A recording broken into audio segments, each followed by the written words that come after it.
It's super particular. No, I'm actually gonna sit. No, it's all good. No, I'm just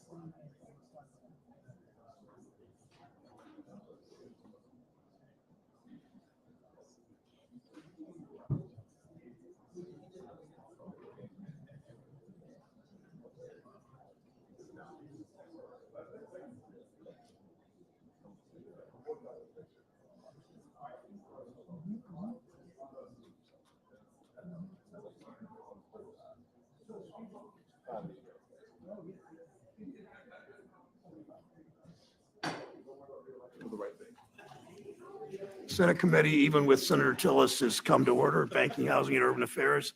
Today, we'll vote on the nomination of Ron Borzakowski to be Director of the Office of Financial Research at Treasury. If confirmed, he would oversee an office responsible for identifying and guarding against risks that reach across the financial system, an important position and one we need to fill quickly. He's qualified. This committee previously advanced his nomination.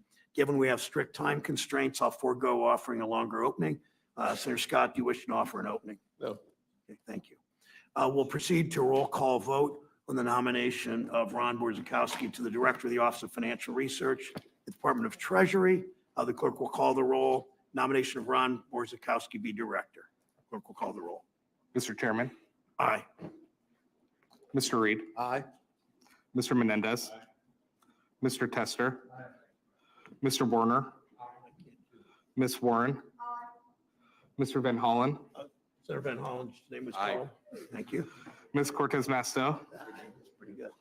Ms. Smith, Mr. Warnock, Mr. Fetterman, Ms. Butler, Mr. Scott, No. Mr. Crapo, No by proxy. Mr. Rounds, No by proxy. Mr. Tillis, Mr. Kennedy, Mr. Haggerty, No by proxy. Ms. Lummis, Mr. Vance, No by proxy. Mrs. Britt, No by proxy. Mr. Kramer, Mr. Daines. No by proxy. Mr. Chairman, the vote is 12 in favor and 11 opposed. Thank you. With that, the ayes have it. With that, the nomination is hereby reported favorably to the full Senate. Thank you, everyone. The clerk will see to reporting Dr. Borzakowski's nomination to the full Senate. Any other senators wish to make a statement before the hearing with Dr. Powell? Senator with Mr. Chairman Powell. Okay. The executive session is now concluded. Thank you for all arriving on time so we can move forward. We'll take a 90-second, 120-second break until Chair Powell arrives, which he has, and get seated, and we'll begin that hearing.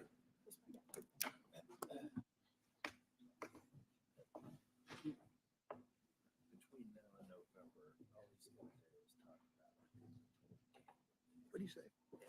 He said, all you're going to do is talk about our gubernatorial candidate between.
Housing and Urban Affairs.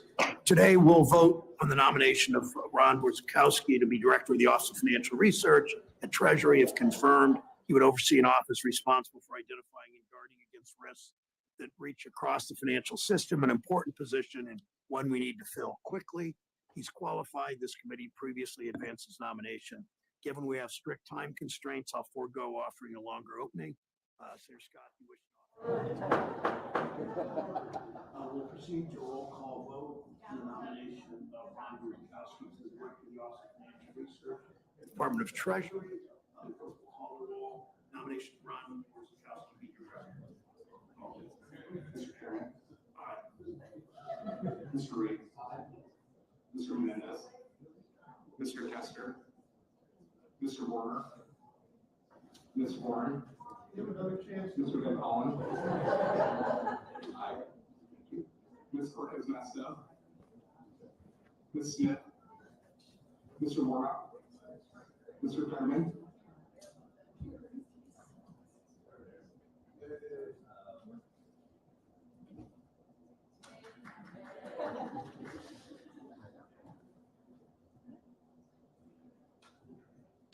Banking, Housing, Urban Affairs Committee will come to order. Chairman Powell, if you'd like to, after your opening statement, give it again, you can certainly do that. The Fed has immense power in shaping our economy. Your job is clear: promote stable prices and maximum employment. Today, the cost of living is still far too expensive for most Americans. The Fed has only one tool available to fight those high prices: interest rates. That tool does nothing to address the real cause for why costs remain too high. Corporations price gouging to boost profits and make their shareholders richer. Higher interest rates don't force corporations to lower their prices, but high interest rates are raising housing costs, hindering wage growth, stifling small businesses. We all know that. Now's the time for the Fed to decide if it's going to make good on its commitments to workers and to their families by lowering interest rates, by protecting our financial system from Wall Street executives who have used their wealth and their power to influence economic policy and avoid accountability for their for their risky bets. Keeping rates too high for too long strangles the economy. No one wants this. It makes it harder for small businesses to expand and hire more workers, undermining job creation. Higher rates also stifle overdue investments that are creating high-quality, good-paying jobs and that are necessary for us to remain the most competitive and innovative economy in the world. High interest rates are raising housing costs higher and higher for families already facing a tough market with too few options and too high prices. I hear from so many Ohioans who feel trapped. Those who rent feel like they'll never be able to afford to buy. Those who already own their homes feel like they'll never be able to afford a larger one if they decide to grow their family. If they're fortunate enough to have an interest rate from a couple years ago, they obviously don't want to give it up. It limits their choices, it limits the housing supply, and by driving up construction costs, higher rates make it even harder to build new apartments and homes. So we have even less supply at exactly the same time when it's harder to afford a mortgage. Families are stuck delaying the purchase of their first home and renting for longer. That cycle drives rents up even further. Americans pay a steep price for higher interest rates. Continued high rates are not going to make life less expensive for workers and their families. We know why prices are high years after supply chains have improved. It's the same cause of so many of the problems in our economy. Corporations want bigger profits to reward their executives. In 2022, at the peak of inflation, corporate profits soared to historic levels. That's not hyperbole, that's fact. Corporate profits soared to historic levels. As you know, where those profits went, right into the pockets of their top executives.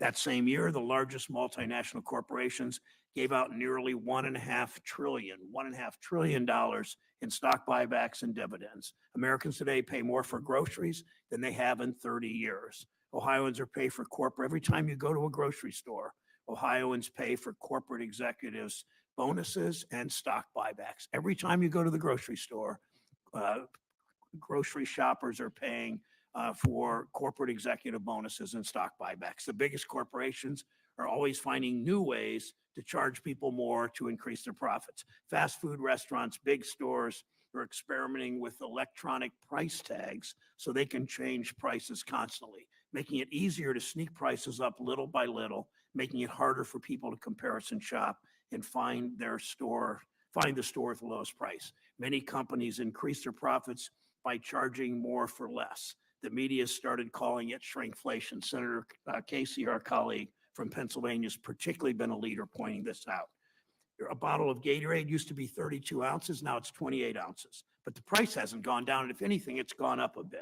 That's why I introduced legislation that would stop that kind of deceptive corporate practice. It's the kind of solution we need to take on corporate price gouging. Has nothing to do, Mr. Chairman, as you know, with higher interest rates. The Fed doesn't only set monetary policy, you also make the rules that keep our banking system safe and sound and consumers' money safe. We've had some positive development, Mr. Chair, since the last time you testified in June, like the update to the Community Reinvestment Act. Thank you for your work on this. This took years of listening carefully to all stakeholders. It was long overdue. We'll be watching to make sure you implement this quickly so banks are fulfilling the purpose of the Community Reinvestment Act. I spoke to Ohio bankers yesterday, most of them small banks. They understand the importance of this. You also issued an updated capital requirements proposal called Basel III, the subject of much discussion in this committee. Strong capital requirements, how we ensure if Wall Street bets don't pay off, shareholders and investors are on the hook, not taxpayers. Too many examples in this committee, in this Congress, in this country of taxpayers holding the bag for corporate misfeasance and malfeasance and greed. We need these guardrails in place. I urge you to remain committed to protecting the public, despite the massive amount of money big banks and their lobbyists are spending to trying to kill these taxpayer protections. Let's finish the job. Let's finalize Basel III. Last year's bank failures also demonstrate the dangers of letting the banks chip away at rules and oversight. It's entirely predictable. Bankers desperate to increase their already massive profits take big risks that undermine our economy. When things go wrong, bank executives come to regulators with their hands out, accepting no responsibility. It's why Congress must finish the job and pass our bipartisan Recoup Act. Senator Scott and I worked on 21-2 in this committee to hold senior bank executives accountable when they gamble with customers' money. When the biggest banks exercise special privilege, they do so at the peril of our broader economy. We've seen that too many times. We know that's the source of so much that's wrong in this country. Big corporations using their power and influence to write the rules of our economy to the benefit of them and their executives and their investors, to the detriment of everyone else. It's why I stand up for workers and why I stand up for their right to organize. It's why I stand up to take on railroads and drug companies and the biggest banks and corporations who time and time again try to rewrite the rules to increase their profit margins. Chair Powell, I look forward to hearing from you today. thank you, how the Fed will work to promote an economy where everyone who wants a good job has the opportunity to find one. Senator Scott. Thank you. Chair Powell, thank you for coming this morning. Good morning. Appreciate you being here. Certainly 3 days, March 10th, it will be the 1-year anniversary of the failure of the Silicon Valley Bank. SVB marked the third largest bank failure in U.S. history and certainly the largest since the 2007-2008 financial crisis. I've said it many times before, and I'll say it again today, that there are three major components to SVB's failure. First, the bank was rife with mismanagement. Second, there was a clear supervisory failure, and our regulators were certainly asleep at the wheel. And third, President Biden's reckless spending caused record high inflation, which resulted in drastic interest rate hikes and tremendous loss. When you print and spend trillions of dollars at the end of COVID, we should not be surprised that we have record high inflation. Record high inflation translates into today still 40% higher for gas for your car, 30% higher for your food, 20% higher for your energy costs. The devastation the average American is facing because of Bidenomics is undeniable, but certainly measurable. So I'm glad to spend some time talking about the state of our economy, an economy that has been ravaged, as I've just spoken about, by inflation, suffering under the weight of an open border and millions of illegal immigrants, and drowning in disastrous regulations. I hear from my constituents all the time that inflation and an unsustainable cost of living continue to impact their families. For far too many, the American dream seems further and further out of reach than ever before. And frankly, the past 3 years of this administration's failed policies have landed us right in that spot. In fact, last month, Treasury Secretary Yellen sat before this committee and attempted to spin a narrative of how strong the economy is, how well off consumers are, and how much people have in the bank, thanks to Bidenomics.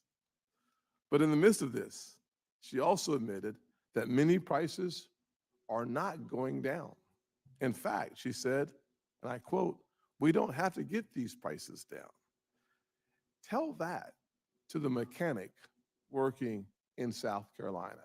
Tell that to the teacher trying to put gas in the tank. It is simply unacceptable. Because the truth is that Americans are now spending more of their income on food than they have in 30 years. The truth is that housing affordability remains at its lowest level in 40 years. But inflation isn't the only concern I'd like to raise. I'd also like to address the economic impacts of illegal immigration. During your recent interview on 60 Minutes, you stated that over time, the U.S. economy has benefited from immigration. Let's be clear. America is a nation of immigrants, no doubt. But when we talk about illegal immigration today, we must also face the dire reality that our towns and our cities are suffering from the adverse impacts of illegal immigration facilitated by the Biden administration's open, unsecure, and unsafe southern border. Because of President Biden's policies, we've seen over 7 million illegal immigrants cross our borders in just 3 years. By the time this election happens this year in November, the numbers suggest it could be as high as 10 million illegal immigrants coming into our country. So we cannot have an honest conversation about the benefits of legal immigration in our labor force without also addressing the elephant in the room. Our country is strained. Our economy is strained under the weight of illegal immigration. In fact, recent reporting has highlighted that cities and states across our country are struggling to keep pace, and some have been forced to cut public services to Americans in order to fund the cost of feeding and housing illegal immigrants. One clear example we saw in New York City were the poorest kids in the city, minority kids in the city, were stuck at home because the city was using the schools to house illegal immigrants. Another example, the city of Denver recently announced that some of its employees may have their hours cut in order to reallocate funds toward the city's migrant crisis. How in the world is that fair to Americans? It's not. We must get the illegal immigration crisis under control, because if we don't, our local economies will continue to be crushed and opportunities will continue to be stripped from our citizens and their families. Finally, as if inflation and the negative impacts of illegal immigration were not enough, the tsunami of regulatory red tape coming from our financial regulators further threaten economic opportunity across the board. For months, we've heard bipartisan criticism of the Fed's Basel III endgame proposal, which will restrict lending and access to credit for those who need it the most. I was certainly pleasantly surprised to hear your comments about Basel III and your thoughts on its future. When 97% of the comments that you receive are negative, that's good news.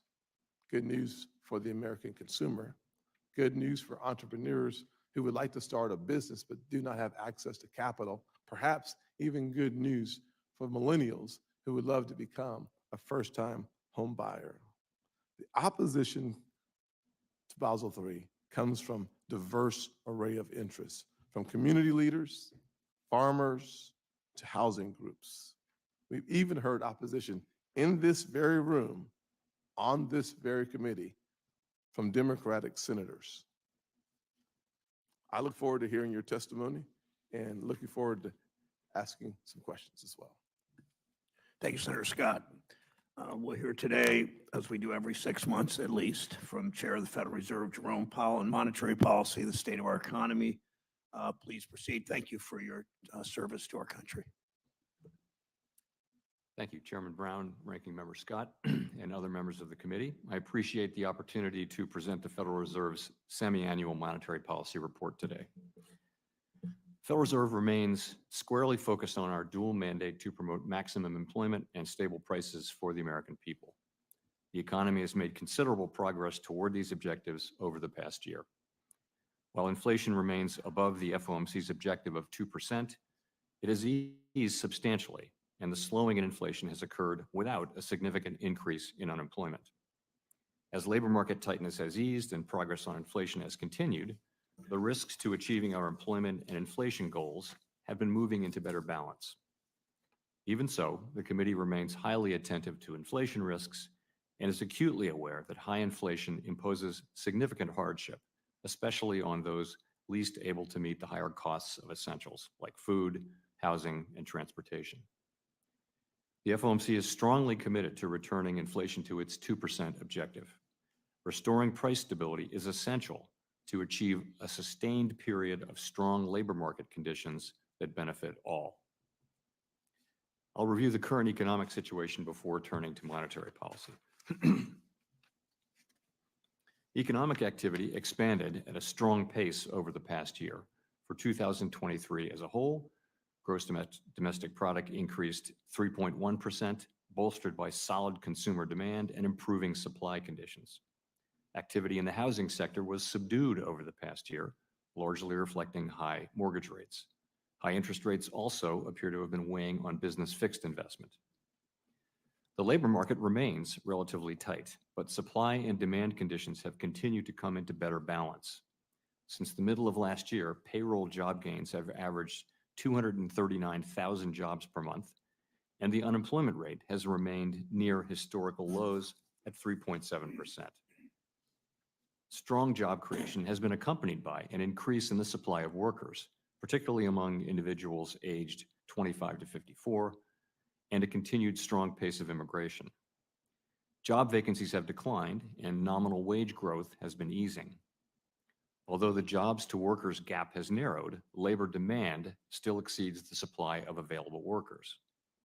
The strong labor market over the past 2 years has also helped narrow long-standing disparities in employment and earnings across demographic groups. Inflation has eased notably over the past year, but remains above the FOMC's longer-run goal of 2%. Total personal consumption expenditures prices, or PCE prices, rose 2.4% over the 12 months ending in January. Excluding the volatile food and energy categories, core PCE prices rose 2.8%, a notable slowing from 2022 that was widespread across both goods and services prices. Longer-term inflation expectations appear to have remained well anchored, as reflected by a broad range of surveys of households, businesses, and forecasters, as well as measures from financial markets. After significantly tightening the stance of monetary policy since early 2022, the FOMC has maintained the target range for the federal funds rate at 5.25% to 5.5% since its meeting last July. We have also continued to shrink our balance sheet at a brisk pace and in a predictable manner. Our restrictive stance of monetary policy is putting downward pressure on economic activity and inflation. We believe that our policy rate is likely at its peak for this tightening cycle. If the economy evolves broadly as expected, it will likely be appropriate to begin dialing back policy restraint at some point this year. But the economic outlook is uncertain, and ongoing progress toward our 2% inflation objective is not assured.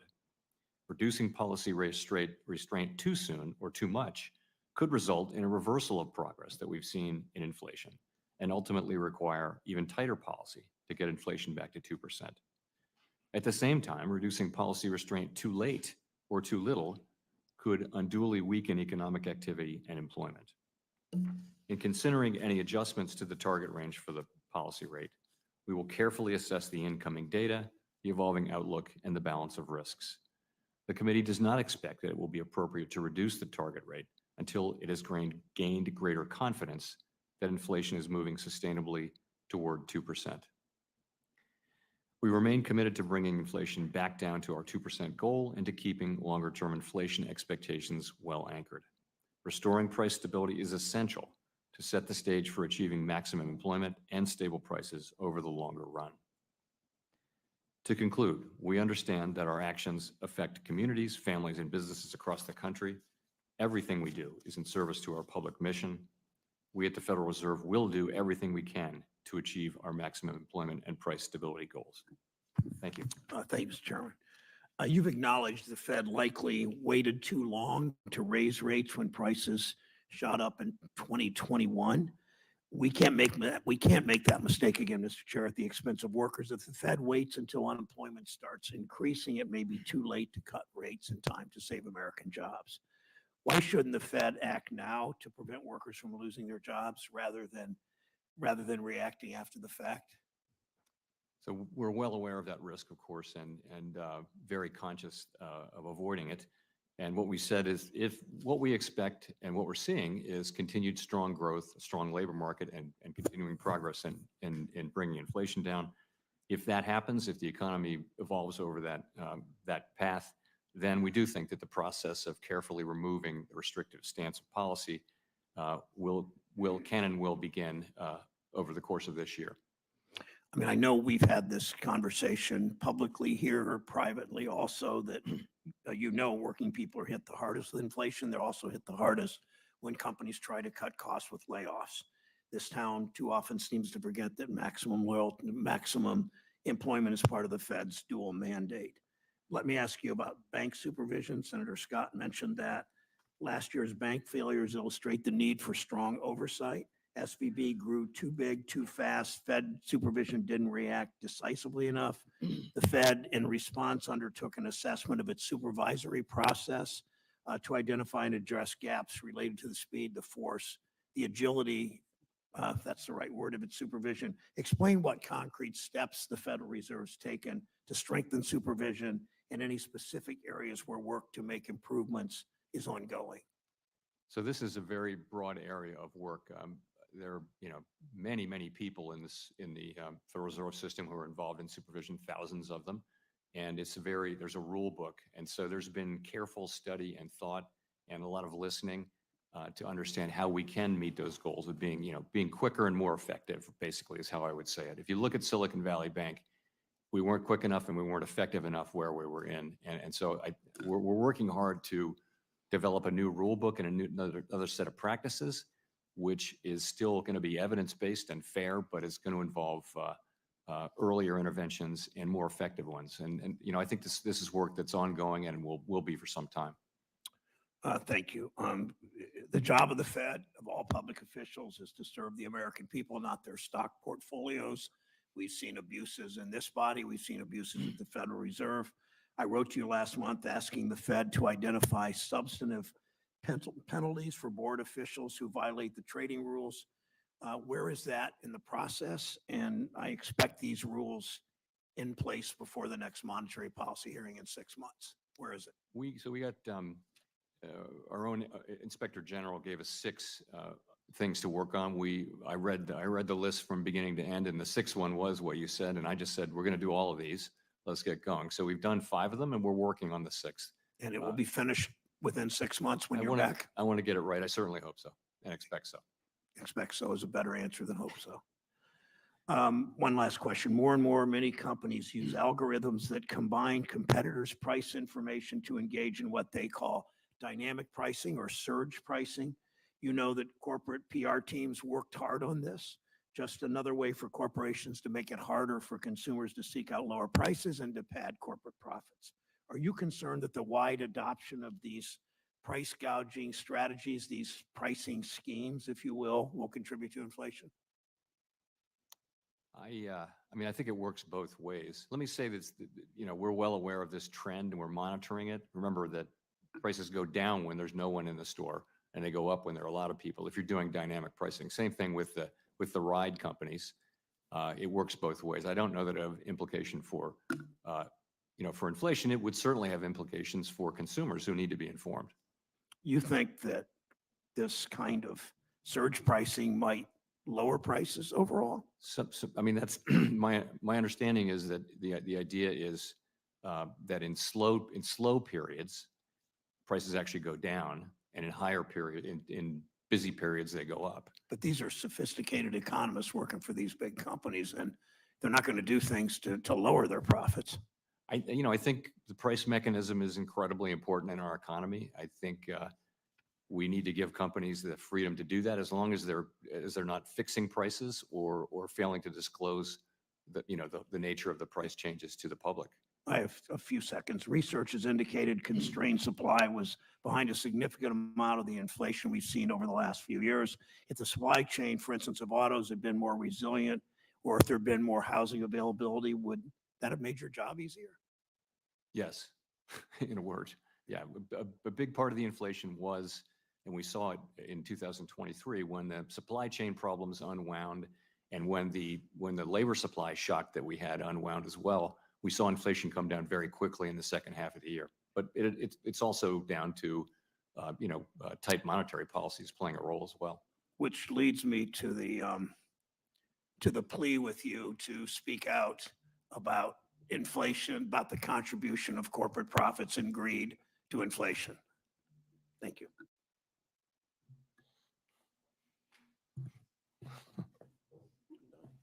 Oh, I know you are done. That's true. Well, I was Find yourself agreeing with me more and more often? Is that what? that would be a nightmare, and I'm awake. So what I would say, however, is that the fact of the matter is that so often, if in fact 60%, I actually listened to what you said, which was remarkable. The fact that 60% of Americans today can't afford a $1,000 emergency. I can't imagine how the average millennial affords a down payment for a home. I can't imagine how they take into consideration when they're looking at a snapshot of their financial future, fixing and repairing or having a plan for obsolescence that happens for every homeowner in the country. So I think the issue is far more complicated and would love to delve into that over the next 4 minutes and 18 seconds. But my first question is a combination between the challenges of illegal immigration and crime. It seems like every single week, there's another story of another city underwater attempting to feed and house millions of illegal immigrants, and American taxpayers are footing that bill. Like I mentioned in my opening statement, just recently in Denver, we saw city workers having their hours essentially zeroed out so that the city could allocate more resources for the illegal immigrants.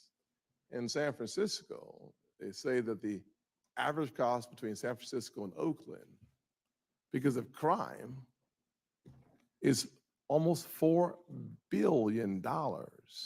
Couple that with in New York, you see Governor Hochul bringing out the National Guard and the state police to help reduce the impact of crime.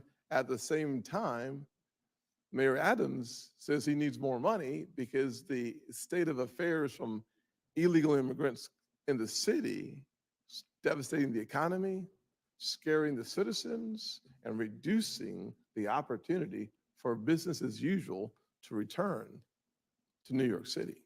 So my question is, can you explain how our economy is expected to continue shouldering the burden and the costs because of illegal immigration? And what, if any, information do you have as it relates to the impact of this surge of crime in our major cities on the economic outcomes of those cities? Because I heard the discussion that when you have more folks in the store, you have more shoppers, except for these days, when you have more folks in the store, sometimes they're just there to steal.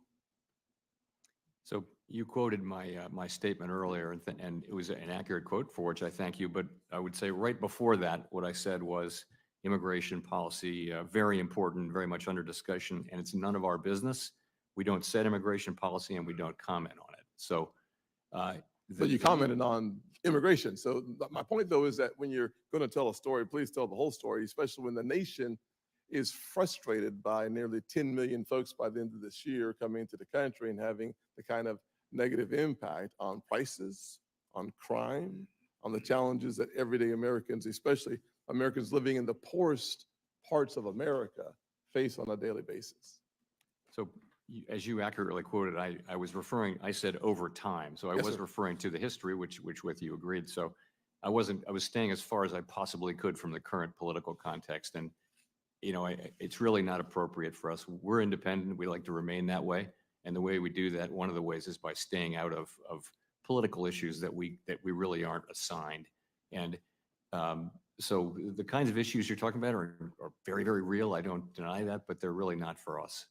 So the Fed does not consider the impact of 10 million illegal immigrants coming to our country and the costs associated with those illegal immigrants, nor do they consider the impact on states like New York or California or Illinois, where the devastation of crime ravaging the poorest Americans has an impact. We don't take that into consideration. So, you know, we do, and so does the Congressional Budget Office. We do try to estimate population, and we try to estimate the effect of immigration, legal or illegal, on the size of the workforce and on GDP. If you look at the Congressional Budget Office has, as you probably know, a detailed assessment of all the things like that. We don't really have a way, and we do look at the finances in the aggregate of state and local governments. That's in the hiring that they do. So that's something we look at, but we wouldn't do a very specific assessment like that. I mean, CBO would, but we wouldn't do that. Thank you. Scott, Senator Menendez of New Jersey is recognized. Thank you, Mr. Chairman. Before I begin my questions, I want to celebrate that in the past year, we have seen the first Latino Federal Reserve governor and the first ever Latino Federal Reserve Bank president. These are historic milestones that show we are finally making progress, something that I have been at for quite some time, to the leadership of our economic institutions.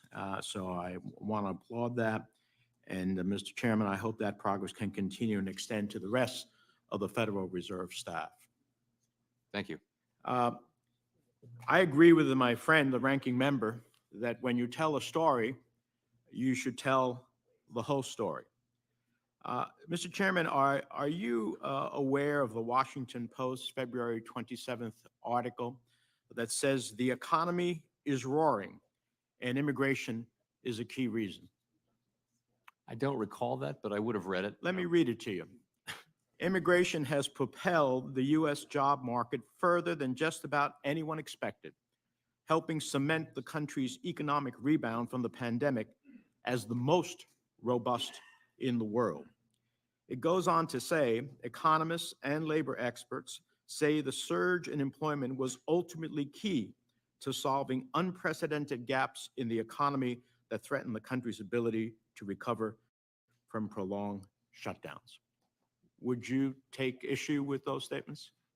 You know, there are a lot of adjectives and adverbs in there that you wouldn't see in Fed world. But the Take out the adjectives and give me on the yeah, substance. the story is, I think broadly that it is that there was a very significant increase in the size of the workforce last year. And it was happening all during the year and we were wondering what it was. And the answer was, it was really two things. It was labor force participation, but it was also immigration. And if you look at the Congressional Budget Office numbers, it kind of makes sense because there was a lot of growth.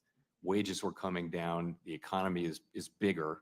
And those are probably in part affected. This is without making any judgments on immigration or immigration policy, but I think that's an economic I'm not fact. suggesting that. I'm just suggesting the facts are Yep. that we had 10 or 11 million jobs that were going unfulfilled in our economy.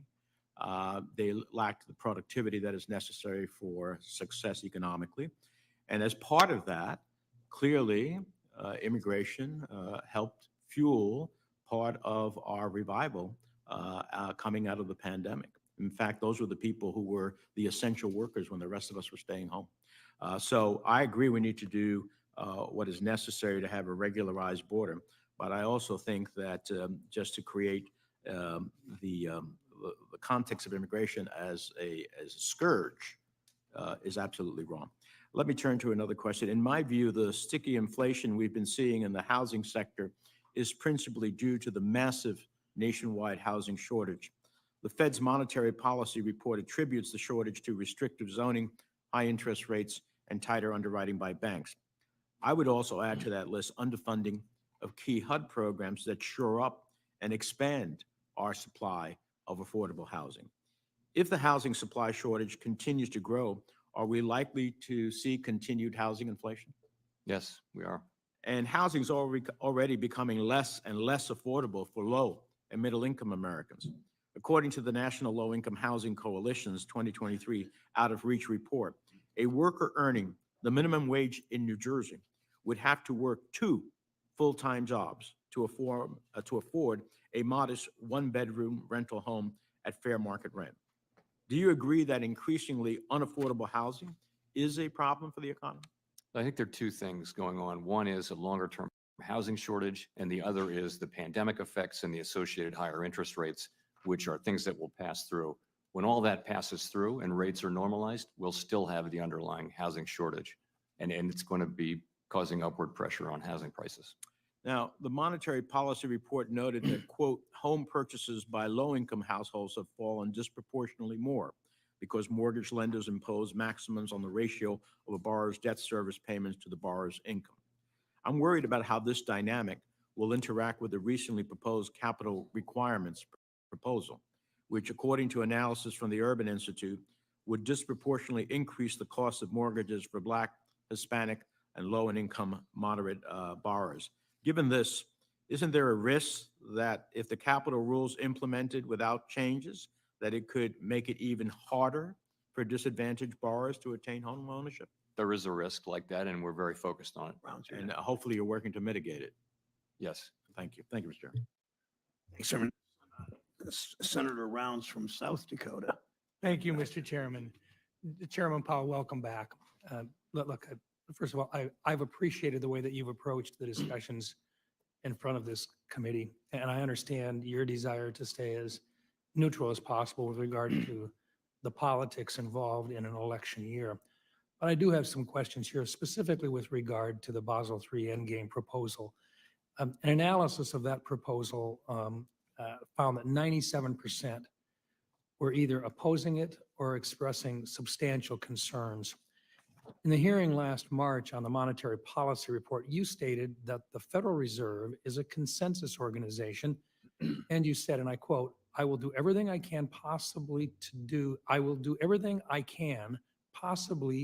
to bring people together in consensus and have a capital framework that could be broadly supported. My question to that is, do you currently believe that there is a consensus on this capital framework?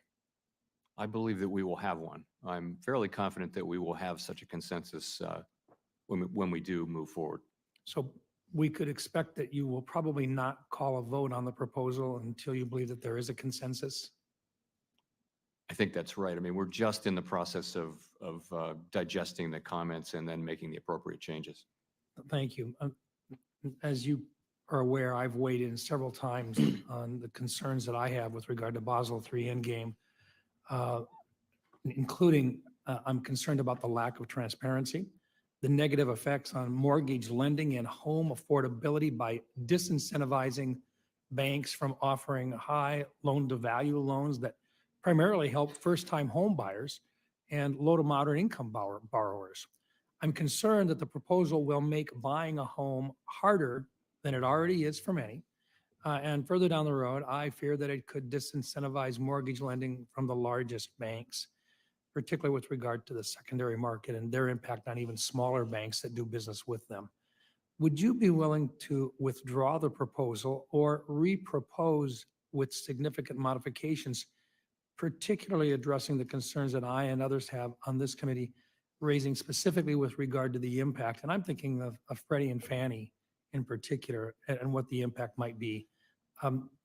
What would you see as the process involving those particular issues? So on those issues, we're well aware of and very focused on those issues.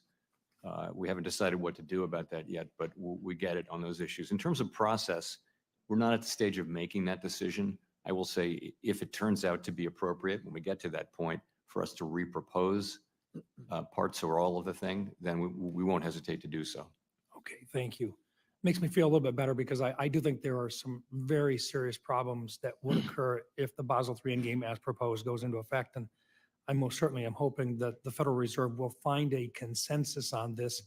And it sounds like that may very well include some significant modifications if it were to be brought at all. Is that a fair statement? I expect there will be material and broad changes to the proposal before it comes back to the committee for consideration, the board for consideration. Thank you, sir.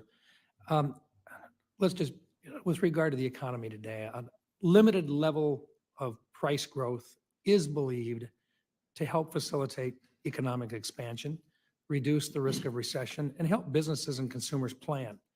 However, during the Biden administration, we saw inflation climb to 13%, and those prices are now the new norm. I know that you make it a policy not to comment on the administration's fiscal policy, but it is well known that I really do believe that high inflation and high prices have been a direct result of President Biden's policies, failed in many cases, that the Federal Reserve has limited tools to address some of the problems that these policies created. We talk about supply side versus demand side on these costs. What have been some of the unintended consequences from raising the federal funds rate as rapidly as you felt that you had to as the chair and as the committee? What are some of those? I know that we talked a little bit about SVP and the failure there, their inability to look at treasuries and the increasing interest rates and so forth. But can you talk a little bit about some of the things that you've seen that were negative with regard to trying to respond to those high inflation rates? Yes. So high interest rates are hard for businesses. They're hard for people. They're the thing that they're the tool that we have to use to bring inflation down. And our job at this time, when high inflation comes, it is the Fed's job to restore price stability, and that's what we're doing. You point to the losses in banks. That was a very substantial thing, and obviously the supervisors, and that was us, didn't get to that problem. We were aware of it, but we didn't probably appreciate it enough. Another surprise, though, is that we were able to get this far and get inflation down this quickly without seeing a big increase in unemployment. And that's just a great result. That's just a surprise. It's not consistent with the historical record, but it's a really positive thing. Thank you. And I would just know that the only tools you had available were demand side tools. Yeah, that's right. Thank you. Thank you, Mr. Chairman. Thank you. Senator Warner of Virginia is recognized. Well, thank you, Mr. Chairman. Chairman Powell, it's great to see you. Um, I would point out to my good friend from South Dakota, I do think, if we'd gone back a year to 18 months ago, nobody would have predicted a soft landing. And I know you're not ready to declare victory by any means, but the fact that inflation has come down, and I actually think some of the things like the CHIPS bill, the infrastructure bill, and some of President Biden's policies have actually kept the economy growth rate at the levels that have allowed you to bring down inflation without seeing a dramatic rise in unemployment. And again, that'll be something we'll probably have the opportunity to litigate over the next 8 or 9 months. I want to take my time on issues around less about monetary policy and more about regulation. I think we can never presume that we're out of the woods on financial stability, as we saw with the New York Community Bank yesterday, the stock plunge and the capital infusion. One area that I raised with you a year ago, I want to re-raise today, and that is non-bank lending. The fact that non-bank lending in terms of to non-financial firms now is actually exceeding regulated bank lending. And let me be clear, I've got, the non-bank financial sector has done productive things in our society over the years. But when folks like former New York Fed President Dudley and former Fed Governor Grosvenor recently said that they had worries about this reliance on the non-bank financial sector could lead to overall economic lack of stability. I guess, what do you think? I've got a 3-part question. What do you think are the risks as we see this push out effect of more and more lending going outside the regulated perimeter to the non-bank sector? How much do we really know about these institutions? And one of the things, they have very smart, sophisticated investors, but if those very smart, sophisticated investors said, well, hey, we don't like the lending profile right now, and we want you to not make any additional loans for the next 6 to 9 months, do you think our system would be able to pick up the slack? So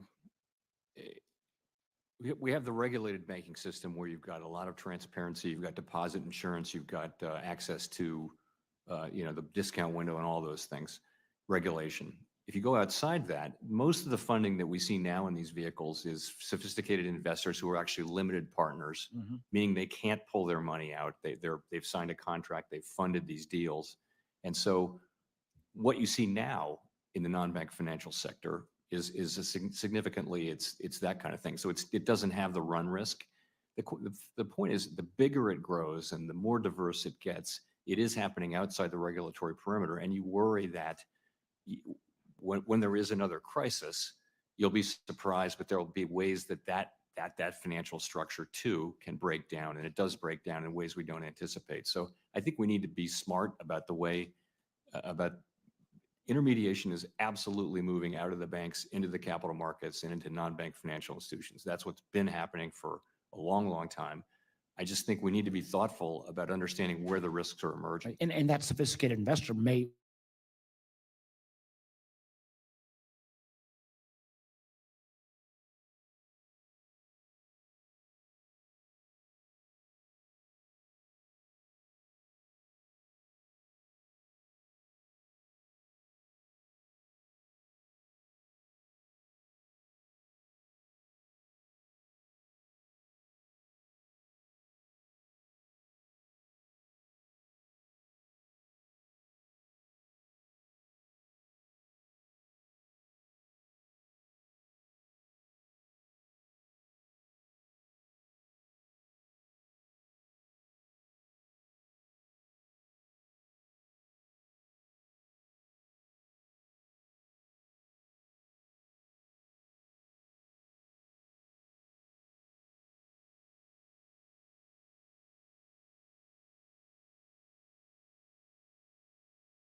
pick up the slack. So we have the regulated banking system where you've got a lot of transparency, you've got deposit insurance, you've got access to, the discount window and all those things, regulation. If you go outside that, most of the funding that we see now in these vehicles is sophisticated investors who are actually limited partners, meaning they can't pull their money out. They've signed a contract, they've funded these deals. And so what you see now in the non-bank financial sector is significantly, it's that kind of thing. So it doesn't have the run risk. The point is, the bigger it grows and the more diverse it gets, it is happening outside the regulatory perimeter. And you worry that when there is another crisis, you'll be surprised, but there will be ways that financial structure too can break down, and it does break down in ways we don't anticipate. So I think we need to be smart about the way, about intermediation is absolutely moving out of the banks into the capital markets and into non-bank financial institutions. That's what's been happening for a long, long time. I just think we need to be thoughtful about understanding where the risks are emerging. And that sophisticated investor may rightfully say, hey, we don't want you to lend anymore for a X period of time, but that may then at that moment of crisis mean that the lending capabilities completely dry up. And one of the things I never completely understood until I got a little better explanation recently, why the large regulated banks weren't more complaining about this non-bank lending. But as I got to understand a little bit more of the, and again, I'm not per se criticizing on the non-bank lending, but many of the regulated banks actually lend to these large institutions. So they make, they make money off of those relationships. And maybe that's, again, an explanation of why they're not being more critical. I only got 40 seconds left, but I would like to come back to another thing that we've talked about a lot. And that is the question of use of the discount window. I believe one of the original tools that the Fed had, I know banks say, well, we're concerned about the stigma. I've got some legislation that would actually require mandatory use of the discount window. I'd love your comment on that. And also just the idea that having the mechanics of the discount window open, potentially even 24/7, because we saw with SVB, they didn't know how to use it, but two, if they wanted to use it in the non-bank hours, could they get access?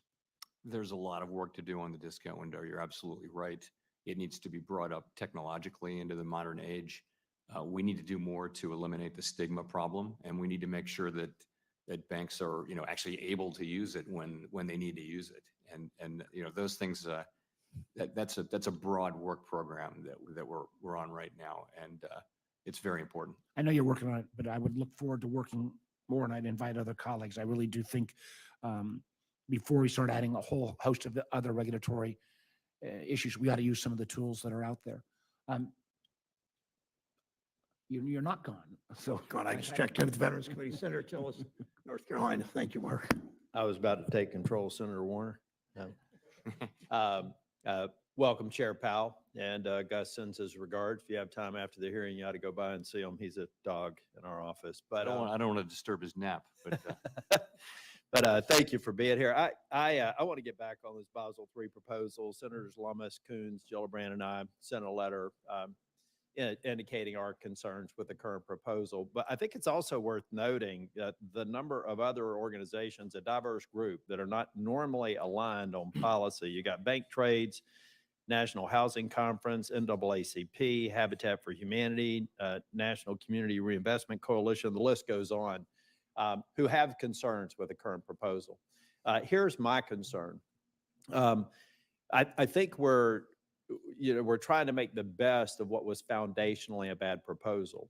And so I'm in the category of people who think that it should be reproposed, because I think one of the reasons why I did not support Mr. Barr's nomination is I felt like we were going to be here. I mean, it was pretty clear to me before he ever got confirmed on the board that we were going to be in this place some months or years later. And here we are. And I think that the industry felt the same way. All of these stakeholders, some of them are in banking trade, some of them are on the other side of the spectrum. So I'd like to cast my vote or provide some weight to the idea that we should repropose it. And what we ought to do is talk about the reality of increasing capital, or the prospect of increasing capital requirements doesn't concern me. I think the prior Fed supervisor had made comments publicly that maybe we needed to raise capital standards. But what we did here in this proposal, and I heard in that dialogue, is let's deal with puts and takes. let's talk about raising capital requirements, but let's also talk about reducing the cost of the regulatory burden today if we can do it responsibly. There's no evidence of that in the current proposal, and I think that that may actually produce a different set of comments that would be instructive to a final proposal that I think realistically will include some increasing capital requirements. So over what time horizon do you think we would expect to either try to make the best of this foundation or go back and take a look at a new foundation and repropose it? You know, we're going to work through it as quickly as we can and should. I will say it's more important to get it right than it is to do it fast. We're not in a hurry. But my guess is we'll work this out over the course of this year. Yeah. Well, if you take a look at the outsized cost of operational risk, the long list of concerns that I have publicly and privately expressed on the current proposal, I do think sometimes it's easier to knock down what I think is a poor foundation and build a better house. So again, just wanted to make that comment publicly. I got a question about shrinkflation. I tell you, some of these words that we come up with, but President Biden's using the idea of shrinkflation and chastising manufacturers for creating smaller portion sizes for potato chips. I'll use that as one example. But if you have rising input cost, and you're not able to control that, and you're in a marginal business to begin with, and now you're saying you can't even reduce the quantities. How does a business that's not making a profit make that work? I mean, we see inflation at the aggregate level as a mismatch between supply and demand. Yeah. And as we've seen supply get better and we've seen demand cool off a bit, it was very hot coming out of the pandemic. We see inflation coming down. We saw food inflation between 2010 and 2021 at 18% over 11 years. And over the last 3 years, we've seen it at 21%.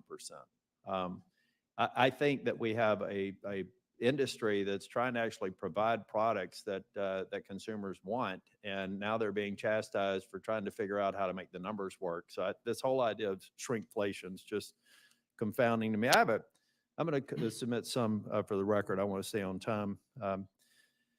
But I have a question. I think the chair mentioned, and if I misunderstood this, I'm sure the chair will clarify, but I thought in his opening comments, he suggested that stock buybacks and paying out dividends were a key factor in inflation. Do you, as just a matter of policy, see stock buybacks and dividends as one of the top 5 reasons we're experiencing the inflation we have right now? First, I guess I see stock buybacks and dividends as just the same thing in a different form. And I don't know, I wouldn't comment on anything the chair even may have said. Yeah. Well, I'd like to avoid that. I don't think, I'm not going to ask you about policy because I think you're consistent on that, but I just can't imagine that if we decided to outlaw stock buybacks and dividend payments, that would have a material effect on inflation. So I'm not going to ask you to respond to that, but there are some people that by inference you could assume that they think that would be helpful. I just, for one, I'm not an economist, but I just can't imagine that it would be one of the things that would make your job easier. Can you at least opine on that? Banning stock buybacks and dividends? Yeah, I think that would be quite a change in our capital markets. Yeah, me too. I mean, shareholders, this is just money going back to shareholders from companies that have nothing to do with it. Okay, thank you, Mr. Chair. Well done, Senator Tilley. Senator Smith of Minnesota is recognized. Thank you, Mr. Chair. And thank you, Chair Powell. It's great to see you here again. I appreciate your testimony. And I'm going to focus my questions on housing and housing affordability. As you have well pointed out, overall prices have moderated considerably since the Fed began raising rates, yet housing costs have remained stubbornly resilient or high, leaving us really no closer to addressing the affordability crisis that I think that we have, and that was there well before the pandemic. Shortly before the Fed began tightening, Chair Powell, and you came before the committee, I asked you about how higher interest rates could exacerbate this unaffordability problem that we have by making mortgages more expensive and also hindering housing development. And I think that at the time you argued that we have a excess housing demand during the pandemic, and that was kind of at the root of higher costs, and that your goal, the Fed's goal, was to bring demand closer in line with supply. So my first question is this. So the housing market has cooled significantly over the last 2 years. Is it your view that it has cooled enough so that housing supply and demand is better in balance? And following on that, given the Fed's limited tools, understanding that, at what point will you think that you've done all that you can to lower housing demand? My view is that we're well past time in Congress to take action on the housing supply side, but I'm interested in how you see this dynamic. So we're not focused so much on housing and housing inflation. We're really focused on the aggregate, which is also Yep. goods and non-housing services. That's way more than half of the PCE inflation. There are things in the housing sector that we didn't fully anticipate. One of them just was that people in very low interest rate homes with very low interest rate mortgages aren't selling. Right. So the quantity of homes that's available is incredibly low, and that's why it's very little in the way of existing home sales, and that drives up existing home sale prices, but also new home sale prices. So again, there's two sets of factors. It's the longer run issue, but then there's the factors associated with the pandemic and the inflation and our response to it. I think as the overall inflation continues to come down and rates then come down, you'll see the housing market start to heal and get better, and housing affordability should go up again. But you're still going to be left with the longer term problem of supply.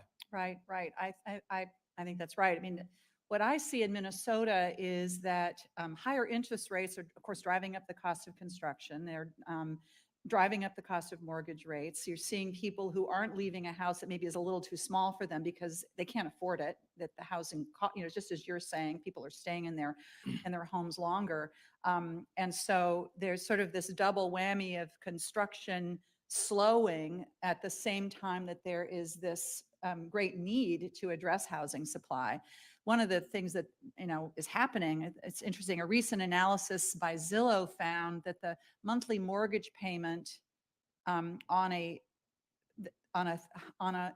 me get this right. A recent analysis by Zillow found that the monthly mortgage payment on a $343,000 home, assuming 10% down payment, is about $2,200 a month. Okay, so $2,200 a month. That means the cost of owning a typical home is higher than 30% of median income, which is kind of the measure of affordability. And so we've got a lot of issues with people just being priced out of the housing market. So from where I sit, the cumulative issues of higher mortgage rates are just really a challenge. And until we can get to the bottom of that, we're going to have a hard time addressing the housing affordability challenge that we have. Would you like to comment on that? Yes, I agree with all of that. I mean, home prices don't actually go into the calculation of inflation. It's really rents and Right. owner's equivalent rent. But And about this- I agree, the housing market is in a very, very difficult situation. And, the sooner we can get back to price stability and restore interest rates to lower levels, the sooner it can start healing. Yeah, thank you. Thank you, Mr. Chair.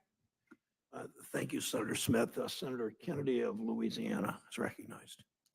Mr. Chairman, thank you for being here. Thank you for your services. I think I've said before, I believe you and your team probably saved the world economy during the pandemic economic meltdown when the whole world wanted dollars by establishing the currency swap line. So I thank you for that.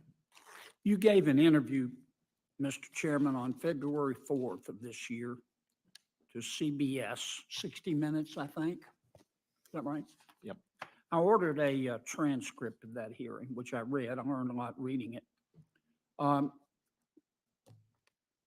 You were asked a question about inflation, and you asked a question about prices declining. And here was your response. I'd like to quote you, if it's okay. Quote, "So the prices of some things will decline, others will go up, but we don't expect to see a decline in the overall price level. That doesn't tend to happen in economies except in very negative circumstances." End quote. Did I quote you accurately? I believe you did. Okay. Later in the interview, you were asked about the national debt. Do you recall that? I don't actually, but I'm sure that's right. Okay. Well, at least according to the transcript, your answer was, and again, I'm quoting you, in the long run, the United States is on an unsustainable fiscal path. The U.S. federal government's on an unsustainable fiscal path. And that just means that the debt is growing faster than the economy. So it is unsustainable, end quote. Do you remember saying that? I've said that many times. I think that's uncontroversial. Okay. Later in the interview, you said, I want to quote, "You know, I would just say this, integrity is priceless. And at the end, that's all you have. And we plan on keeping ours," end quote. Is that an accurate statement? Yes, it is. Okay. That's why I want to ask you about the FDIC. Have you read the article in the Wall Street Journal entitled, quote, "Strip clubs, lewd photos, and a boozy hotel, the toxic atmosphere at bank regulator FDIC," end quote? I think I did read that a couple months ago. Did you read the article entitled, I quote again, "FDIC lawyer stayed on paid leave for weeks after child porn arrest," end quote? I don't remember that one. Okay, did you read the article entitled, also in the Wall Street Journal, quote, "FDIC chair, known for temper, ignored bad behavior in workplace," end quote? Honestly, I don't. I read so much, I can't, I remember the broad story, but not particular stories. Did you read the article in which a former female employee of the FDIC allegedly recalled her male colleagues saying women needed to use sex to get ahead at the FDIC? I do not recall that. No. Okay. Did you read the article in which a female risk management examiner during a lunch with a male examiner said she had become friendly with that examiner, and he complained to her about his marriage, allegedly, telling her he wasn't getting enough sex. And she allegedly said, quote, "Obviously, if I walked," or he allegedly said, "Obviously, if I walked into this office and you were naked, I'd fuck you right here," end quote. I do not remember that, and I think I would. Okay.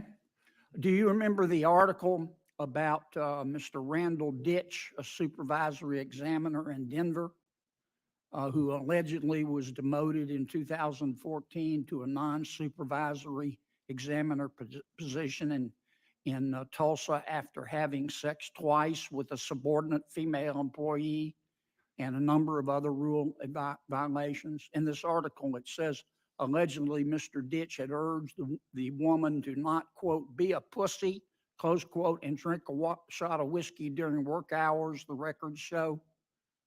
Do you recall that? I do not recollect Okay. that. No. Here's my question. I could go on for a while. Could go on, but you're not going to go on. So you've passed your 5 minutes. Do your question once. Sir? Senator Kennedy, your time's already expired. You can do one. You did 5 minutes, consume the whole 5 minutes with your monologue of, Well, you did 6 minutes. I timed it. I asked my, You did 6 minutes. Senator Kennedy, for months, I have let you go way over the 5 minutes. You get your question, But you Yes, did but- 6 minutes. I chair this committee. I understand. You still did 6 minutes. Check the record. I'm going to order, you're going to be at 6 minutes and 15 seconds if you continue this argument, Well, or that's you're good. going to ask your question. I'll ask my question. I just wanted the record to be clear, Mr. Chairman. Mr. Chairman, in light of these allegations, if they're proven, how can the FDIC lead this charge for Basel Endgame 3, which is going to turn the banking community upside down? I don't know how I would make the connection to Basel III. I'll say this deeply troubling things, obviously, but again, as your point was, if proven. And I mean, I think we have to decide Basel III on its merits, and we're not looking to the FDIC to lead this, by the way. We're looking at the Fed to do what the Fed thinks is right.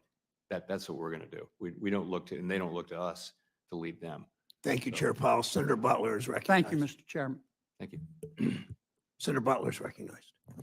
Thank you so much, Chair and Chair Powell. Good to see you in person, and thanks for the time to talk. I want to pick up a little bit where Senator Smith was in relationship to housing affordability, and hopefully draw a little bit on the point that you were making about rents. It definitely is an important crisis in my state of California, and I know across the country, where at least according to the California Department of Housing and Urban Development, renters in San Diego are paying about 50% of what is, they're spending more than 50% of what is considered affordable. And statewide, the majority of renters, more than 3 million households, are spending more than 30% towards rent. Nearly 1/3, more than 1 in 5 million households pay more than 50% of their income towards rent. And the Chicago Fed President Goolsbee even referred to housing as a missing piece of the puzzle in the Fed's path to lower inflation. So to the continued conversation, and I know a point that you've made that about how inflation has a disproportionate impact on lower income households who are focused on spending more of their monthly budgets on housing. How is the Fed's monetary policy impacting the supply of affordable rentals? I don't know that we're affecting the supply of affordable housing. If you think of affordable housing as something that's connected to some sort of government program, that's not our bailiwick. I mean, clearly interest rates do affect the affordability of housing, though. And there was a key point that you made in an earlier, I think, reference about, and in your response to Senator Smith about the monetary policy and the calculation of rents. Can you just spend just briefly talk about that? I want to have one last issue I want to get to before I run out of time. It's hard to talk about it briefly. It's actually very conceptually challenging to think about housing inflation. Do you include the costs of financing it? Do you include the sale prices? And the answer is we don't. We convert ownership into an imputed rent, and that's 2/3 of homes are owned. And then we actually measure rents, but leases only turn over once a year. So you look at market rents, and what's happening with newly signed leases may be very different from what was happening a year ago. So it's complicated, but the good thing is we understand all that, and we look through that. We look at housing services overall as one of the 3 important categories, along with non-housing services and goods inflation. Thank you for that. In the line of affordability and housing, again, sort of very general, I think, to the broad monetary policy and state of our economy and unique to California. And I raised this with Secretary Yellen when she was here as well, the insurance gaps that are presenting themselves due to the impact of climate change. Where 1 in 5 residents in California live in areas that risk flooding, and all 58 counties have a history of flood damage. And we are seeing more and more home insurance providers actually withdrawing from the state. You and I had talked a little bit about this in our preparation for today's conversation. Can you talk to me about or share with us how it is or what you think the impact might be of this sort of protection gap in insurance coverage on the overall stability of financial institutions in the broader economy? So it is clear that insurance of various different kinds, housing insurance, but also automobile insurance and things like that, that's been a significant source of inflation over the last few years. And it's to do with a million different factors. It's nothing that we control from a regulatory or supervisory standpoint. In the longer term, companies are withdrawing from writing insurance in some coastal areas. And you got to think 10 years from now, how are you going to get housing insurance? And, maybe the government will have to step in, but it's a significant issue. Thank you, Chair Powell. Thank you. I was. Senator yeah, Vance. Senator Vance of Okay. Ohio is recognized. Thanks, Mr. Chair, and my gratitude to you and the ranking member for doing this hearing. And thank you, Chairman Powell, for being here. It's good to see you again. I think these hearings are always very important, actually give us an opportunity to sort of provide some oversight to what's going on with the Fed and better understand some of the things that you guys are doing that affect our constituents. I wanted to sort of focus on the Basel III regulations, Chairman Powell, and specifically the way that they have, there have been various proposals to sort of draw them down to focus on the regional banks. And to just go back to sort of one of the most significant crises, obviously, in our banking sector, of course, the collapse of SVB and First Republic. You and I have spoken in private and I believe in public, but one of the concerns that I have is when we talk about increasing capital requirements on the banks, if the banks were under higher capital requirements in the run up to the crisis, there's maybe an argument that SVB, for example, would have bought more long-term treasuries, which would, of course, would have exposed their balance sheet to even more treasury bond risk. And that, of course, would have maybe hastened the collapse of SVB. And I guess I want to start here with, when we talk about, some of the Basel regulations, what was the original intent? In other words, what was the original sort of proposal for which banks would fall under those regulations and which would escape them? You mean this time around, or I mean earlier on? This time around. So it's the 37 largest banks. It's down to, well, there's 4 categories of banks, including the G-SIBs, and this is down through the 4th category. The proposal that's out there now, I think, does extend to category 4 as well as 3, 2, and 1. So what's the minimum assets under management that you guys have proposed, the current billion. Basel regulations? 100 billion. 100 billion. Yeah. And sort of that sort of gets to my concern here, because I know there's some discussion about whether you'd apply them at $700 billion of AUM or $100 billion of AUM. And maybe you could just sort of walk me through that decision process at the Fed, where you guys are and what would sort of justify drawing down from a $700 billion threshold to a $100 billion threshold. So there's the G-SIBs, there's the 8 identified G-SIBs, and then there's one category too, I guess, and then there are the big regionals, and those tend to be well-known big regional banks, and they're category 3, and one of them's a 2, I guess, but they have a different tailored level of regulation. Then category 4 had significant tailoring, and the question is, we have to ask the question, since SVB was a category 4, we've got to ask the question, what, if anything, needs to be changed in the way they were regulated, supervised from a capital and liquidity standpoint. So there was tailoring all the way down, and then below 100, of course, those are community banks, and that's a different regime as well. This makes sense. We want to have, a diverse banking sector. That's a great benefit to our country and very unusual for an advanced economy. So it's something we want to preserve.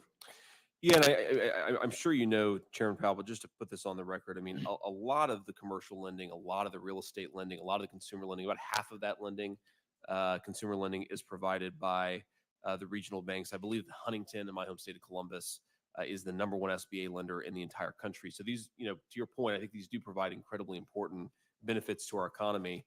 And, you hear a lot of people talk about the American economic miracle, and I do wonder if part of that is because we don't have the same type of financial system that has sort of dominated in Western Europe and other first world economies. I'm curious, in the process of amending the Basel requirements, have you guys made a decision about where to set the threshold yet? And when do you expect to set that threshold? We haven't made any final decisions. We put out for proposals some Right. months ago, a proposal, and we've gotten a lot of comments, as I'm sure you're aware. We're chewing through those and digesting them, and we're just beginning now to sit down and talk about the changes that will appropriately make to the original proposal. And when do you expect to sort of issue a final proposal? I think it's going to take some time. I think it's more important to do it right than it is to do it fast. My guess is we'll get through this and be done over the course of this year, but Okay. it could be faster than that. It could be slower than that. So I'm wondering, just being mindful of time, I have about 30 seconds left. Would you be willing to commit to say that in the process of amending, the Fed will remove the regional bank drawdown and limit Basel's application directly to the G-SIBs or $700 billion or above? I can't get that specific at this point, but, we're clearly looking at the whole tailoring issue. I appreciate that. And again, I just repeat, Chairman Powell, given what actually happened with the banking sector with SVB and First Republic, I just encourage you guys not to apply a regulation that doesn't actually solve the underlying problem. And I fear that if you apply this to banks of $100 billion and above, you actually are doing just that. So with that in mind, I'll yield. Thanks, Mr. Chair. Thanks, Senator Vance. Senator Tester of Montana is recognized. Yeah, thank you, Chairman Brown, and thank you for being here, Chair Powell. We appreciate your work in a difficult situation, but I think you've done a really good job, and so thank you for that. Look, at success at the Fed on your mandate for strong employment and stable prices is critical for small businesses on Main Street, for farmers, for ranchers, for Montana families. You follow all the metrics. From your perspective, where is the economy at now, and where's it going? The economy's growing at a healthy, sustainable, solid, strong pace. And that's one thing. Second thing I'd say is the labor market is very strong and quite tight still. 3.7% unemployment for the last 24 months. That's the longest period since, 50 years. And the third thing is inflation. Inflation was too high. It's come down very sharply since the beginning of last year. If you look at the 12-month number, the headline number has come down from the 5s down to 2.4. And the core number is at 2.8. I think it was at 4.9 a year ago. So these are big declines. So we're in a very different place, in a healthy place. We're going to use our tools to try to keep that strong economy, keep that strong labor market while we continue to make progress on inflation. One of the areas where there has been inflation, and I don't exactly know where it's at now, but food rose quite rapidly. And by the way, I'm a farmer. We didn't get much of that. In fact, we didn't get any of it. Prices now compared to what they were a year ago are actually off. Compared to where they're 6 years ago, they're up. But compared to where they were a year ago, they're down. And so my question to you, Chairman Powell, is there anything you can do specifically to deal with food costs? So at as the Fed? I'm telling a farmer his business, but if you look at the food cost to consumer, part of that is commodity costs, and that was partly spiked because of Ukraine, grains and oil and that kind of thing. But the rest of it is a lot of costs in the supply chain, from when it leaves the farm to get collected and processed and trucked around and then put on the shelves and then the stores. All of those costs are just part of the general economy. So as the labor market cools off from its overheated status 2 years ago, you will see, and you have seen, food inflation flattening out. And so, the really high rates of inflation have come down. The prices, of course, have not. Correct. I would just say that cattle's doing better.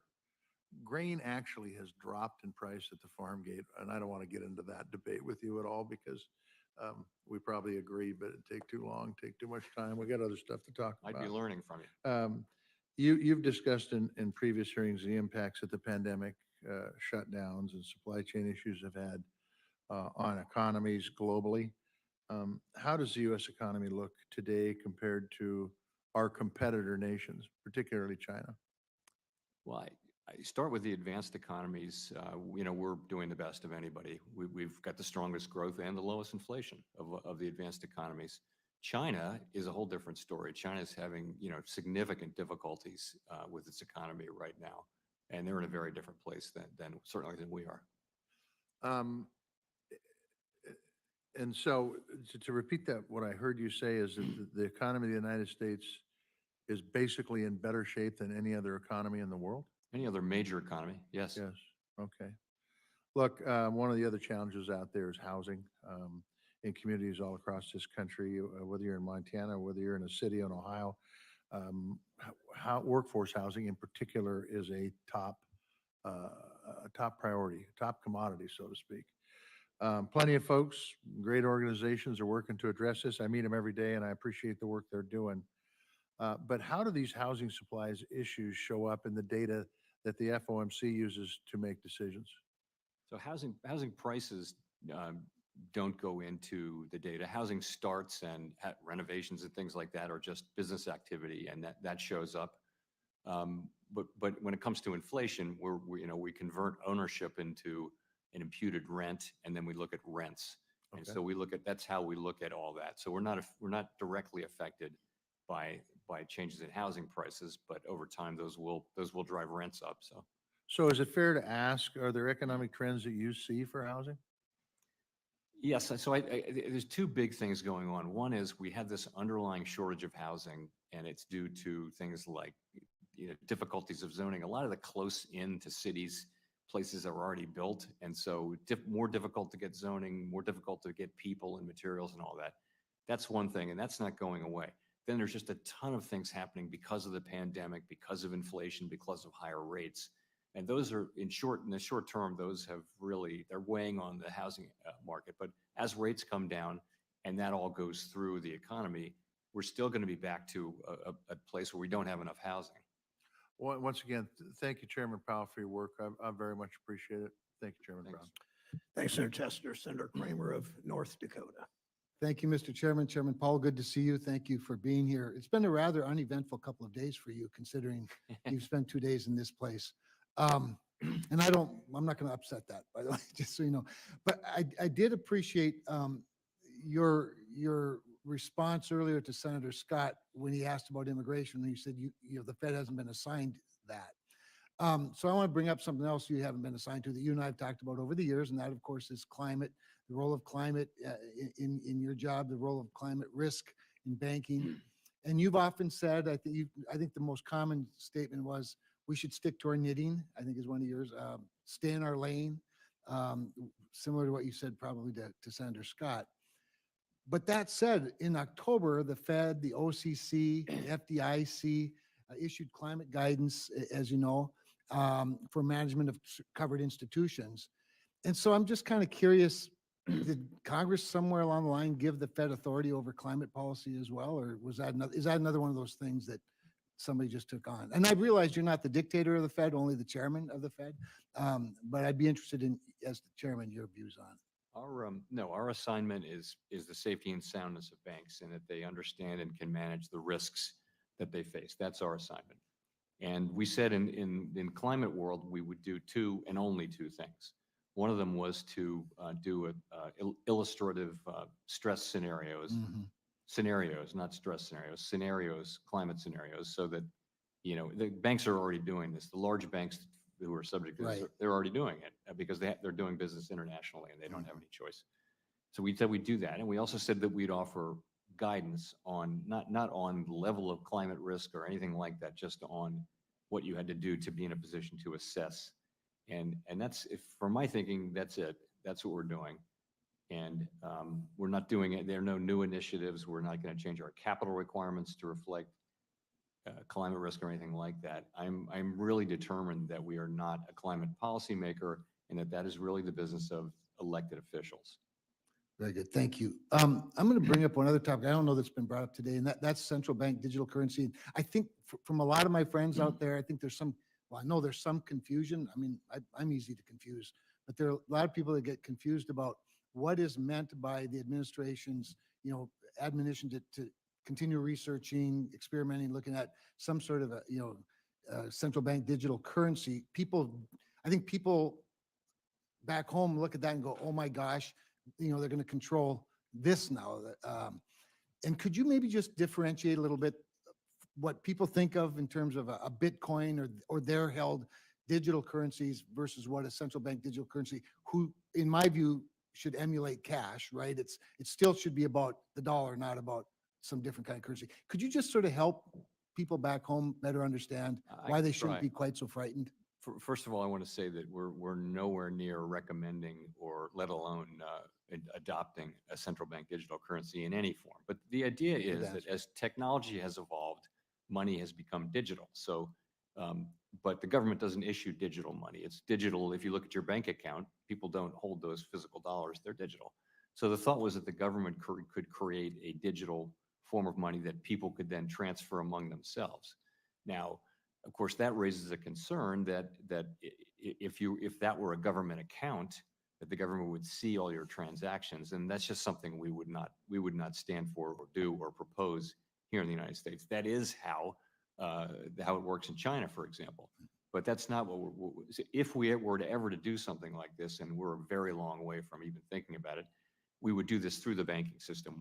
The last thing we would want, we, the Federal Reserve, would want would be to have individual accounts for all Americans, or any Americans for that matter. Only banks have accounts at the Fed.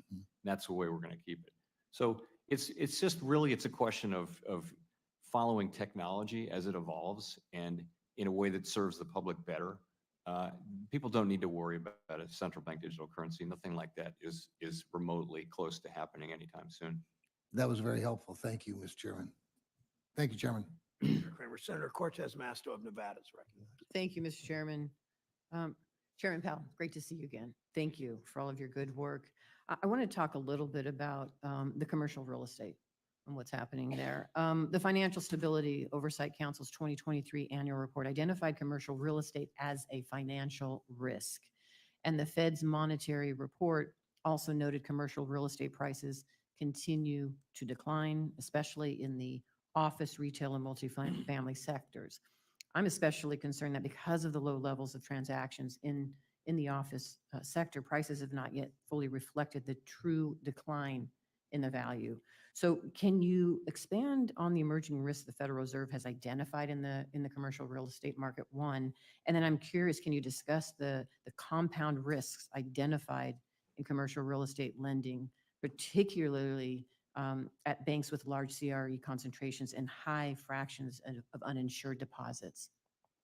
Sure. Let me see. I think there are just very, very few transactions in commercial real estate right now, particularly in the troubled areas. So it's not a question of prices still falling. It's a question that you don't have the kind of price discovery.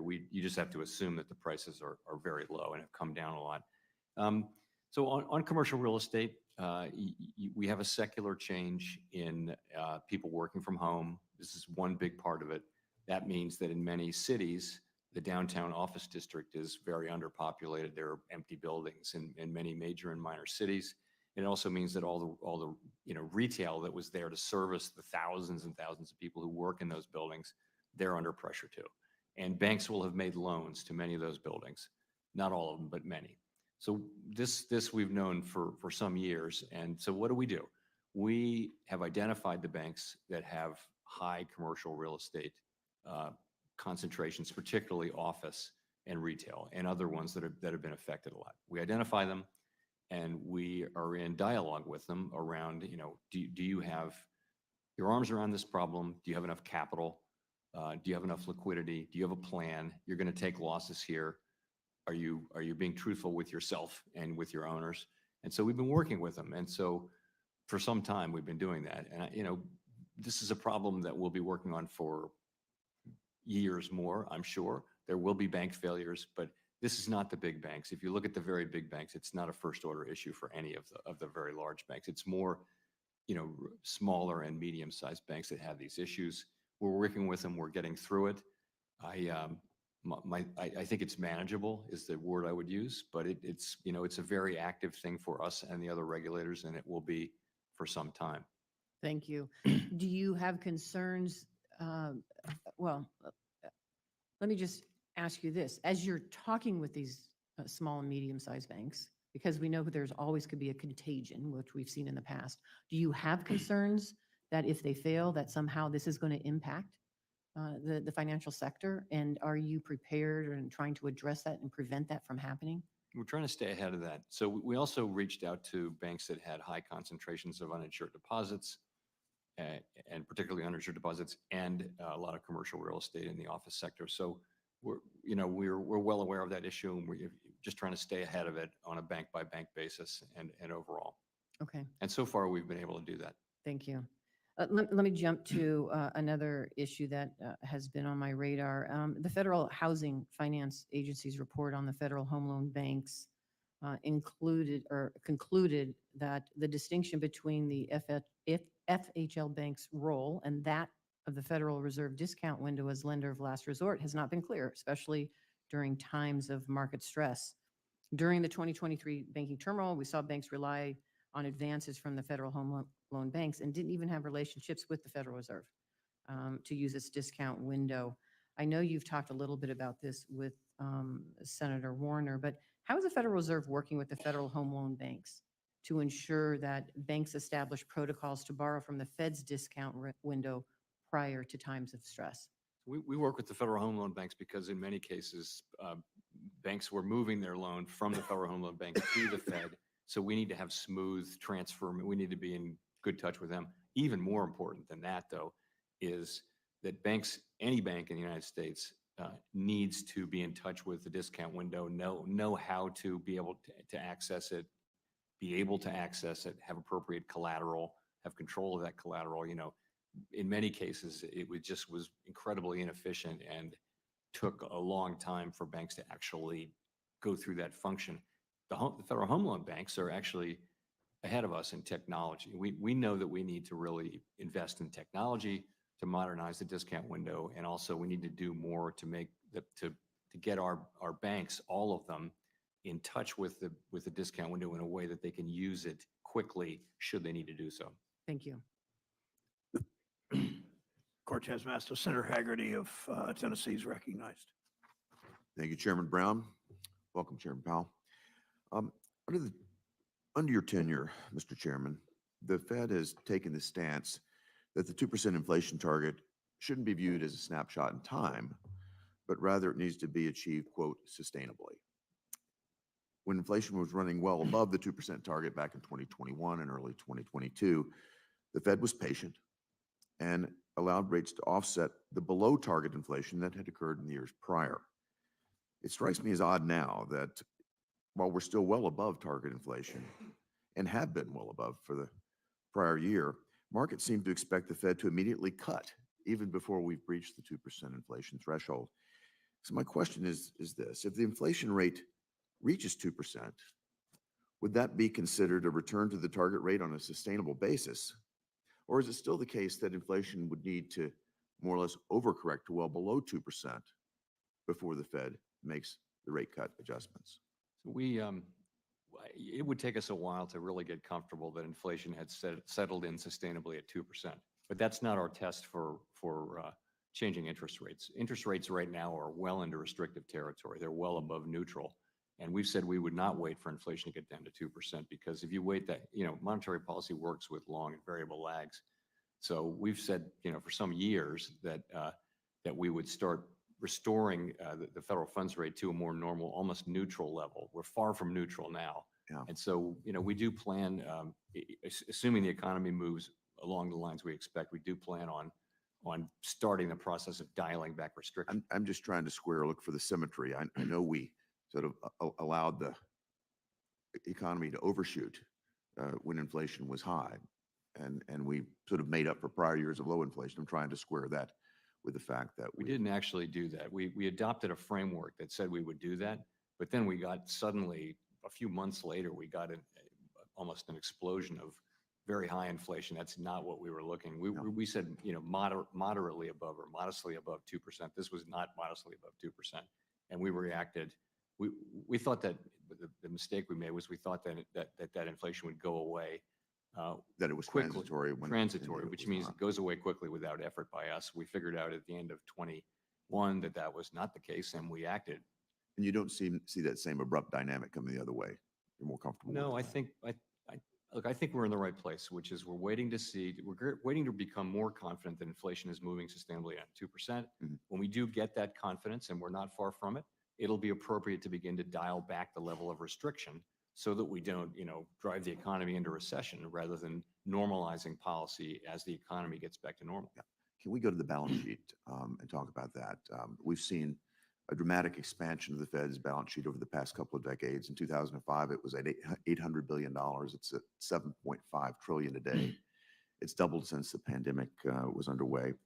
And through quantitative tapering, the Fed is attempting to reduce its footprint.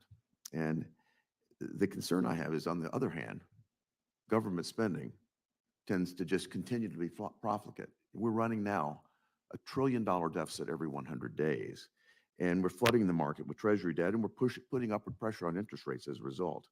And what I think that is lost on many of us here is that the spending levels will only make your job harder when it comes to lowering interest rates, not to mention there's a tacit expectation that the Fed will step in once the markets can no longer absorb our new issuance. I think this is a very serious problem. I think it deserves more attention. And I think we're now at a point where your objectives may be, very much at odds with the behavior of our fiscal policy. Am I missing something here, Mr. Chairman, or does increased net issuance by the Treasury lead to higher rates? I mean, in principle, more supply should lead to modestly higher rates, but that's not going to affect what we do. That's not a problem for us. Our balance sheet normalization is running very much as expected. We've decreased the size of our holdings by almost $1.5 trillion. I hear you. I think it's troubling that we continue to put fiscal pressure by continuing to put, again, we're running a deficit of $1 trillion every 100 days, and the issuance is required to deal with that. We're putting a lot more pressure, I think, on the Fed. And again, making your job harder. I think we need to take that into consideration. Another component of this topic, your colleague Governor Waller said he'd like the Fed to shift its holdings toward a larger share of short-term treasuries. Back prior to the financial crisis, about 1/3 of the Fed's holdings were in bills. Now they're around 3% of your total securities holdings. Do you share the goal with Governor Waller? And if so, how long will it take us to get there? Take a while. That's an issue. We're in our FOMC meeting in a couple of weeks. We're going to have our first really deep dive on what to do with the balance sheet. That's one of the issues. I don't think we'll deal with that at this meeting, but over time, you'd love not to own a lot of MBS, and I can see a case for shortening the maturity, but it's not something that would happen quickly, and we're not actively looking at that. That's sort of a longer term aspiration that I think he was. Just one final point, Mr. Chair, and you and I have talked about this before. We're in an election year. You're getting a lot of pressure. I hear it from lawmakers to adjust rates. I'm not telling you to raise rates or lower rates, but I'm just here to emphasize the fact that the credibility of the Fed depends on your remaining data driven. The credibility of our currency as the reserve currency of the world depends on that. And I encourage you to continue to maintain that posture.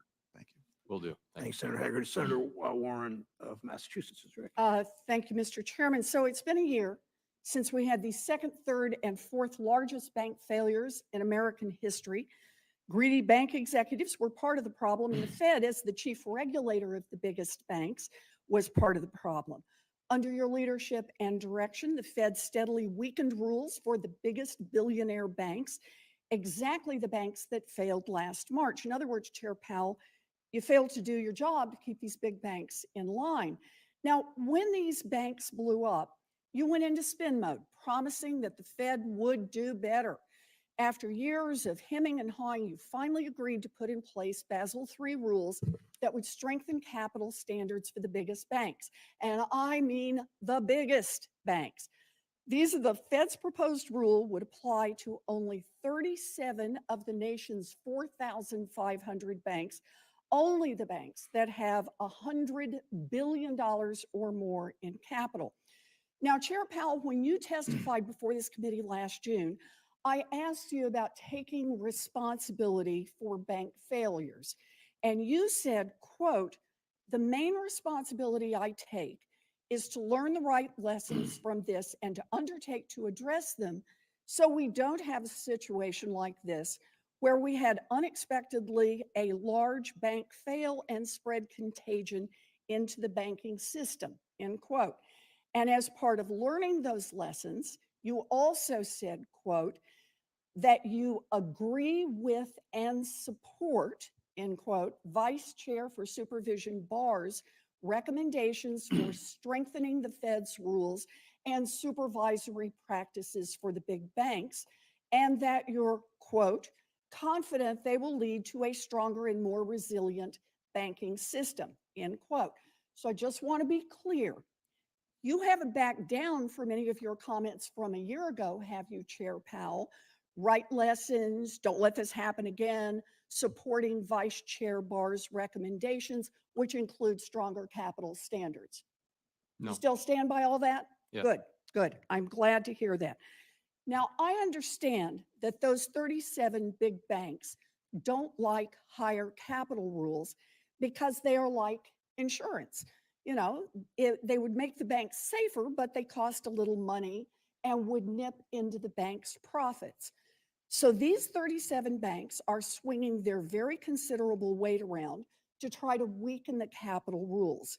They've spent tens of millions of dollars running ads during Sunday night football and millions more for an army of lobbyists to try to twist arms here in Congress.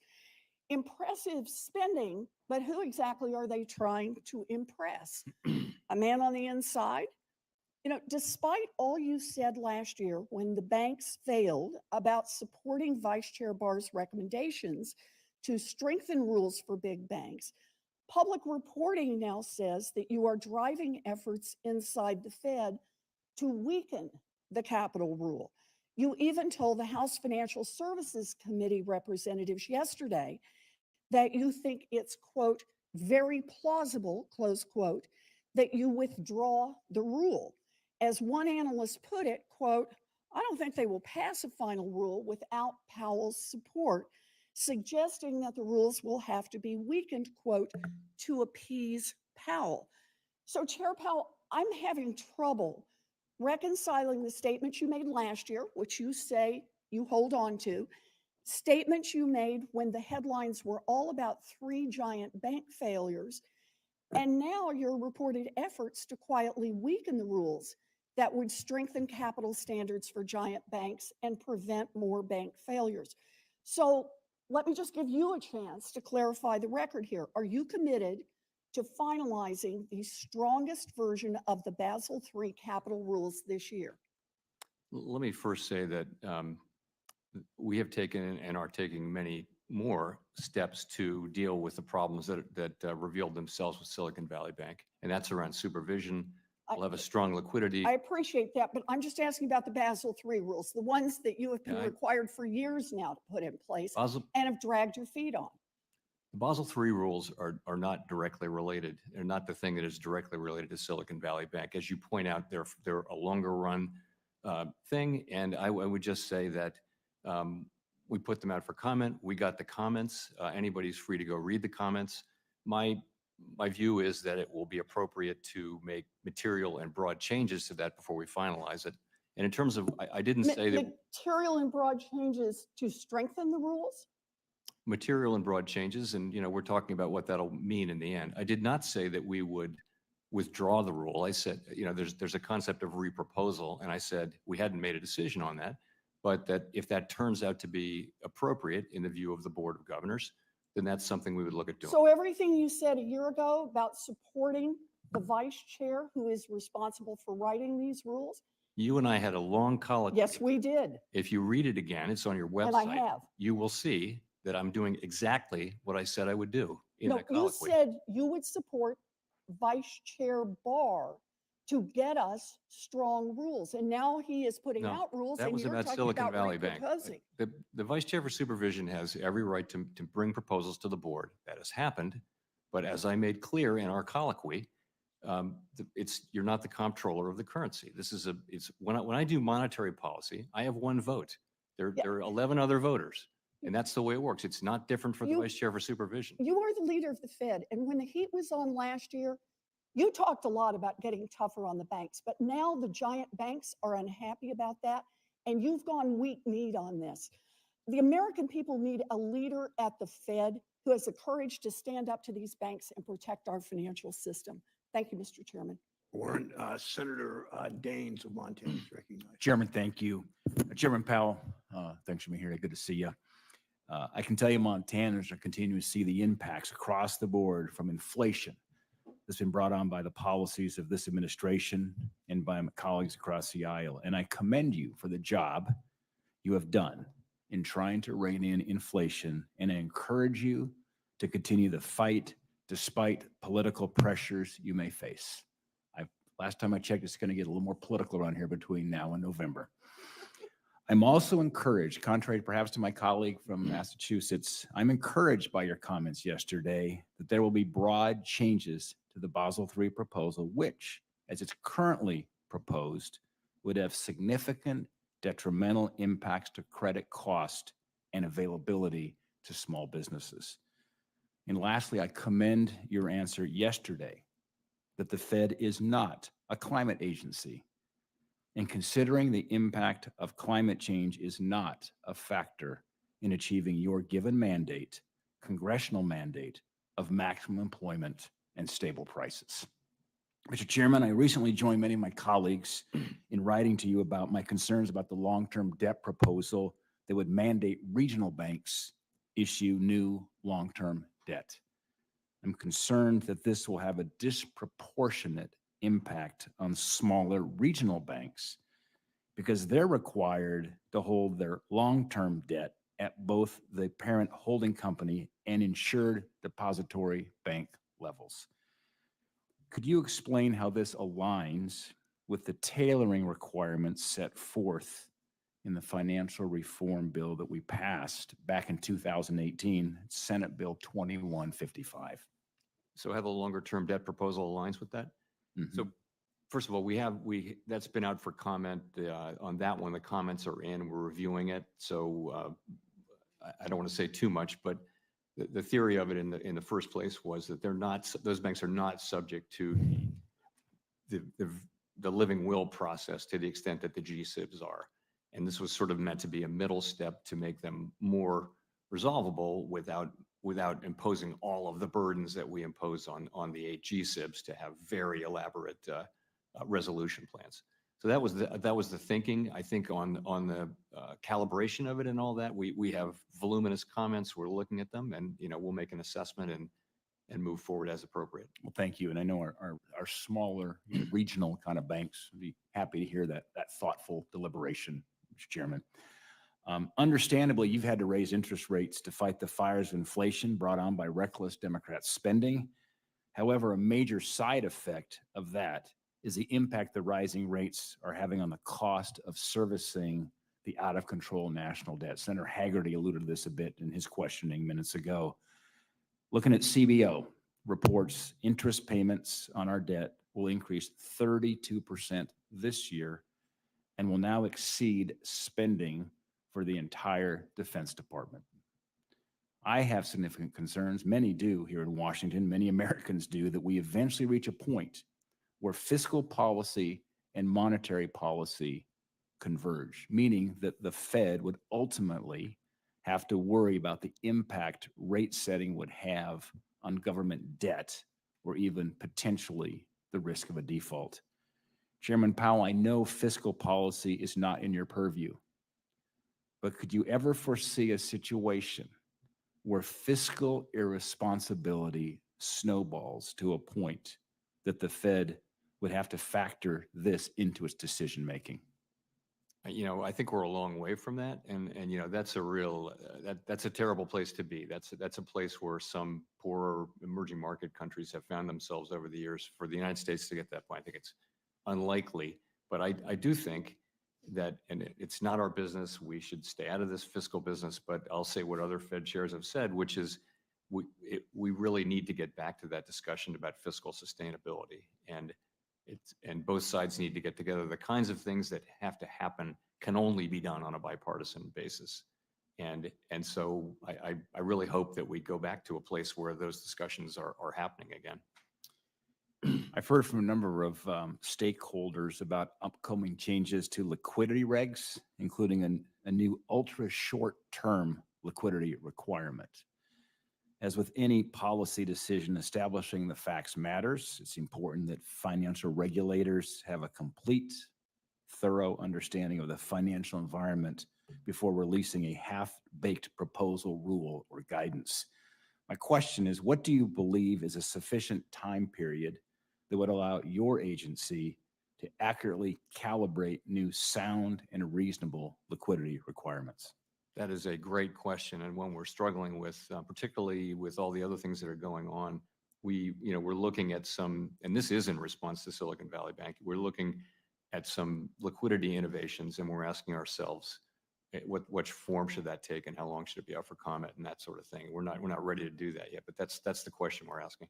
Follow-on question, and I'm finished, Mr. Chairman.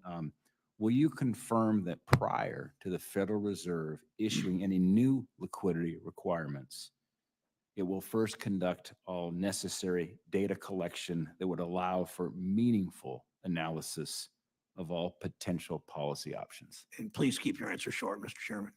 Maybe. No, That's very short. Thank you. I can't, we can talk about this more, but I don't want to make a really specific commitment like that without talking to the people who are carefully in touch with this, but that is the right thought. Thanks, Chairman. Thank you, Senator Fetterman from Pennsylvania is recognized.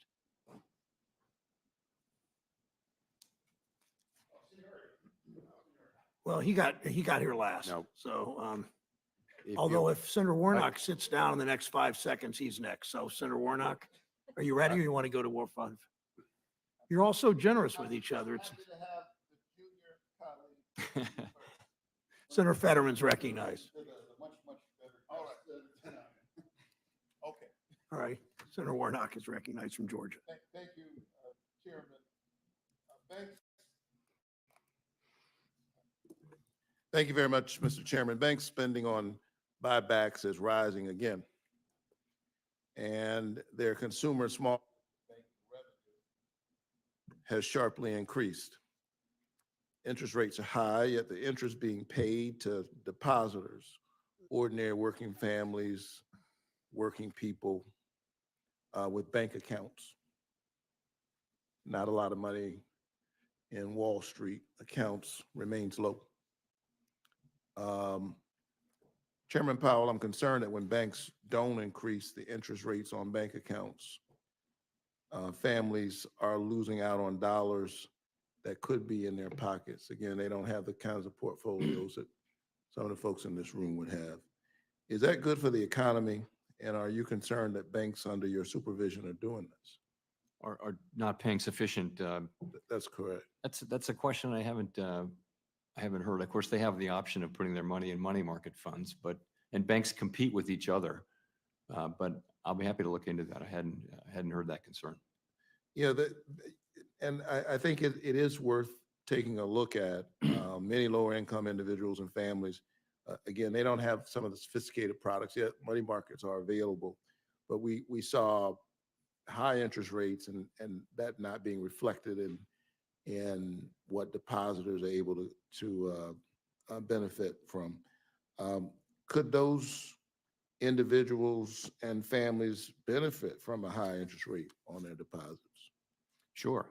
And, it's for a long time, we had a lot of mail from people at the Fed to the Fed saying, you should raise interest rates because we're not getting anything on our checking accounts. So we solved that problem. I don't think we're asking for that, but given the reality, the question, yeah. So let me pivot. The monetary policy report states that while demand for housing has fallen, a strong labor market has kept prices high. That matches what I've been seeing in Georgia. Too many folks can't afford a home. According to the monetary policy report, mortgage rates were averaging around 7% last month. That's tough for lower income home buyers.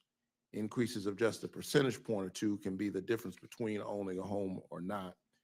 Are you concerned about this interplay between lower demand yet stubbornly high prices and what it means for folks trying to buy a home? And what do you think is driving these high prices?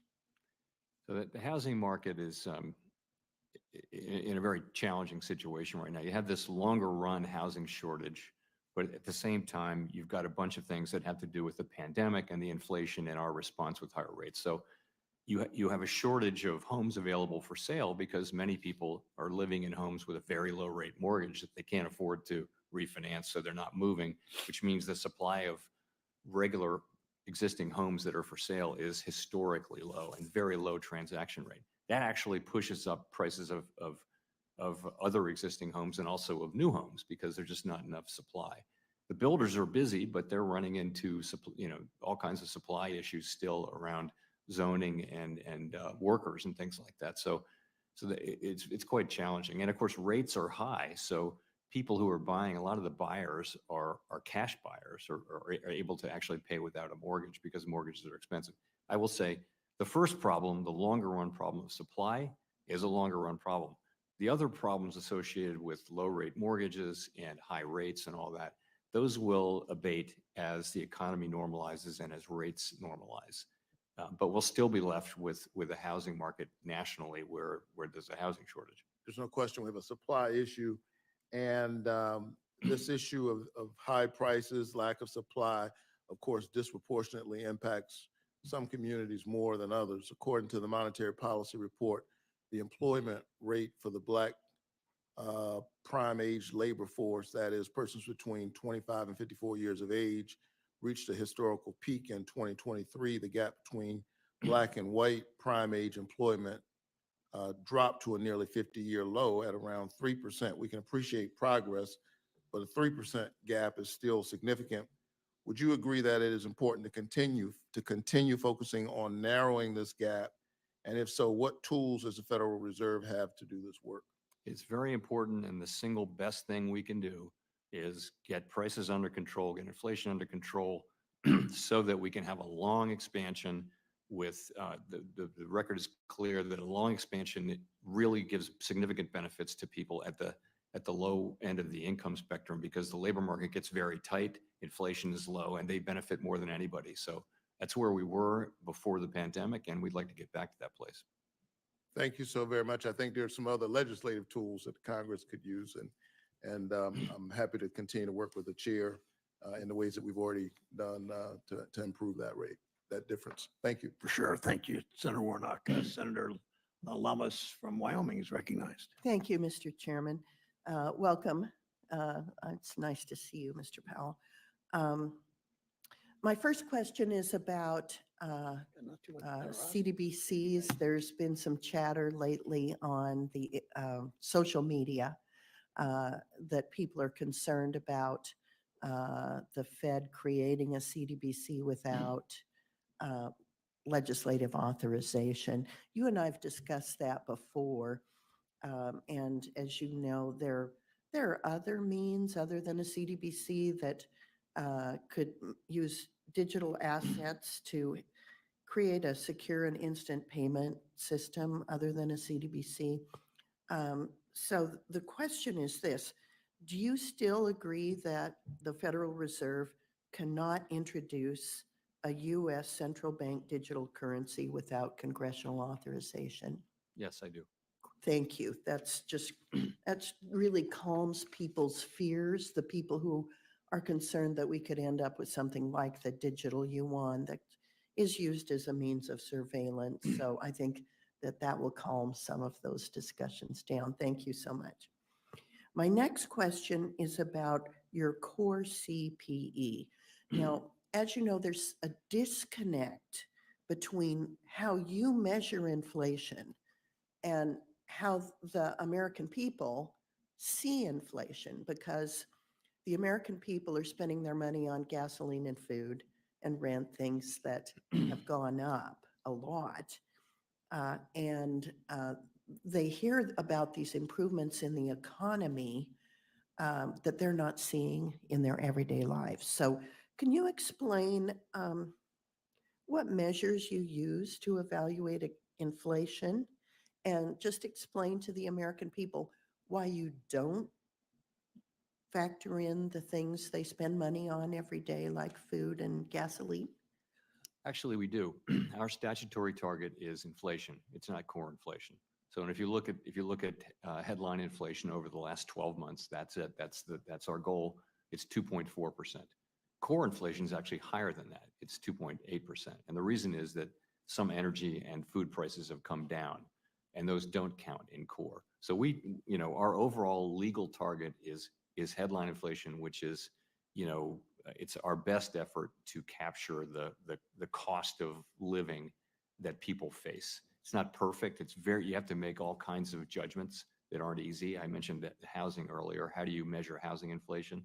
Lots of issues, but that's what we target. The reason we look at core, though, is that headline inflation tends to be more volatile, and it tends to be pushed around by commodity prices, which really don't relate to the overall state of the economy. Is it tight? Is it loose? So core tends to be a better predictor of overall inflation than overall inflation is. I know that's complicated, but ultimately, though, our target is headline inflation, which does include food and energy. Mr. Chairman, I'd like to include a letter in the record that Senator Tillis and I and two Democrats on this committee have submitted with regard to Basel III.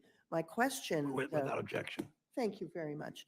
My question is this: what do you think is more likely, that it will be harder for consumers to buy a house and small business to obtain a loan under Basel III, or will lending just migrate outside the banking system, which may be harder to assess because it's opaque? I'm sorry, I didn't get your question. I Okay, apologize. so with regard to Basel III, Yeah. if there are more constraints on lending activity, what is more apt to be the consequence of that? That it's harder for consumers to buy a house or a small business to get a loan, or that lending just migrates outside of the traditional banking system? So if there were anything that constricted credit in the banking system, they would probably be both things. Probably there'd be fewer loans made, but in addition, there would be non-bank lenders that are more than happy to make that loan. I have a chicken and the egg question here. Starting with TARP in 2008, there has been a very aggressive printing of US dollars up until today, and it particularly went on hyperdrive during that 22-month period of COVID. So my question is, which comes first? Congress spending more, and so you respond by printing more money, or are they separate considerations? I I think it's hard to get my mind around that question. We don't print money to fund the deficit. That's not what happens. But when the government borrows, it borrows. It issues. Basically, the government borrows to fund deficits is what happens. Right.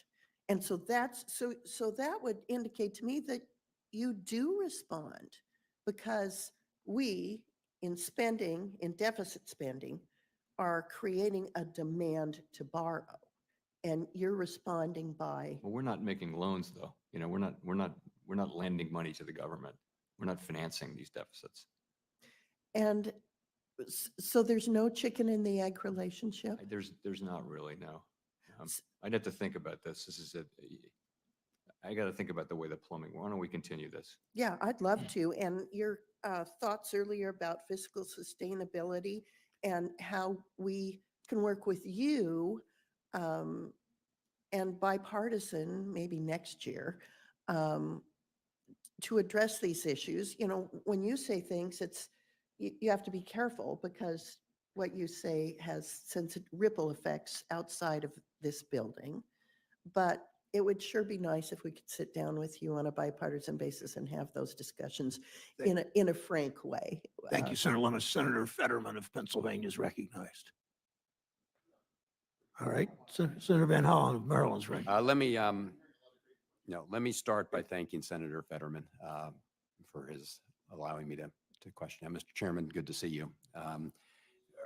Real wages are up, right? That's good news. Yes, over the last couple of years, wages have been going up more than inflation. Real wages broadly are up. That means more families have more spending power in their budgets, right? Yes. Worker productivity is up, right? Yes, it is. Corporate profits are up, right? I believe so. And worker productivity is rising faster than corporate profits, right? I don't know the answer to that. That may well be right. The charts I show suggest that. So that would indicate that unless corporations decide to pocket as profits more of the gains they get from their workers' labor, that we should be able to continue to have increases in real wages. Is that right? Yeah. And so it's important, I think, that, people recognize that these corporations are doing better than ever. And they are deciding now to essentially return the gains made through their workers' productivity, which is going up, more to shareholders. Obviously, shareholders are going to get a profit. But the question is whether or not workers share in that profit to the extent of their worker productivity. And as you know, we've seen a great gap over decades between rising worker productivity and real wages. And we're hoping to close that gap. Would you agree that it would be good for a more inclusive economy if worker wages tracked worker productivity increases? I think if you include benefits, that's a significant part of that gap. I've looked into that, but not for some years. But I mean, generally speaking, people's compensation should be over time equal to increases in productivity. I appreciate that. And I also want to, there's the trade-off on workers' wages, and there's also an issue with price gouging, right? So we have seen record profits. We've also seen very high prices these corporations are charging for things like groceries. Now, I listened to a little bit of exchange with the chairman earlier, and of course, I think your answer was, people will charge what consumers will pay. But it should be known that these corporations are reaping much larger profits now than they were pre-COVID, for example, right? I mean, some of them are. I'm not super focused on individual corporate profits, but yeah, corporate profits, I gather, have been high overall. Right. I mean, they're high for a couple reasons. One is that they're charging consumers, for example, at the grocery stores, a lot of money. And the other would be if they're not sharing the benefits of labor productivity with their employees. So I think because we've heard a lot of claims by some of our Republican colleagues about the causes of price increases. And I think it's very important that American consumers recognize that corporations are choosing to charge them more at the grocery store or engaging in things like shrinkflation rather than in order to have more of their profits. Let me turn briefly to a letter that I sent to the Vice Chair of Supervision and some of the other federal regulators in January of this year regarding the Basel III capital requirements. And I support the overall effort on Basel. We did raise concerns with respect to a specific issue, which is the harmful and we think unnecessarily harmful impact it could have on clean energy tax credit investments. And all of the regulators testifying that day, including the vice chairman, said they recognized this was a significant issue and hope to address it. Would you agree with that? Yes, I would. Thank you. Thank you, Mr. Chairman. Thank you, Senator Fetterman. Thanks, Senator Howland. Senator Fetterman of Pennsylvania is recognized. Yes, I love that. All right. So it's great to be here with you today. Now, I don't know, maybe some people in America were talking about a cookie that was $18. And I was alarmed, and I hope we investigate that there is a cookie that costs $18. And do you believe that an anecdote on Twitter about a cookie that cost $18, is that reflective of our economy and where we're at or not? I certainly hope not. I don't do much shopping these days, but that sounds like a pretty expensive cookie. Yeah. And now, I believe that, that the American economy now is the envy of the world after everything right now, correct? We are, yes, we're performing very well compared to our peer group. Yeah, pretty great. And is it fair to say that the stock markets are all up at record highs, right? Pretty close. Yeah. And inflation has been pretty effectively addressed, right? It's been coming down sharply since the middle of last year. Yes, Yeah, we've got a ways to go on that, but we've made a lot of progress. And corporate profits are pretty robust. Is that fair? I believe it is. Okay. Well, we can agree that, and I don't understand why more people seem to be talking about a cookie that cost $18, but that seems to be against the evidence as well. But given that, now, since things are pretty great, and we're in a really great, excuse me one second, place, but now I am concerned, And there's rumors going around that Basel, they're going to change and they're going to reducing the capital. And I guess I'm concerned about that because I don't know why we would want to, and also I want the record to reflect on you're much smarter than I am. But I would be concerned that things are in a really great place right now. We can all agree on that. I would be concerned to change something like that because I wouldn't want to have something again like what happened with SVB. And I just wanted to get your take on that. Sure. So U.S. banks are well capitalized, and generally speaking, they're quite well capitalized. And we're not talking about reducing current capital levels at all. Really, in the Basel III endgame, capital may well go up. And what we're talking about is whether the proposal that was put out by the bank regulatory agencies, including the Fed, and which has now been the subject of quite a lot of comment, whether, what changes will be appropriate to that. That's what we're talking about. We're not talking about reducing existing capital requirements. Oh, okay. Well, and then I also want to play off of a comment made by my colleague from Tennessee, and I actually agreed with him. And he's concerned about the deficit, about it's $1 trillion for every $100 days. So now, if the federal government had added $3.5 trillion to the deficit by extending the Trump tax cuts, would that increase or decrease inflation?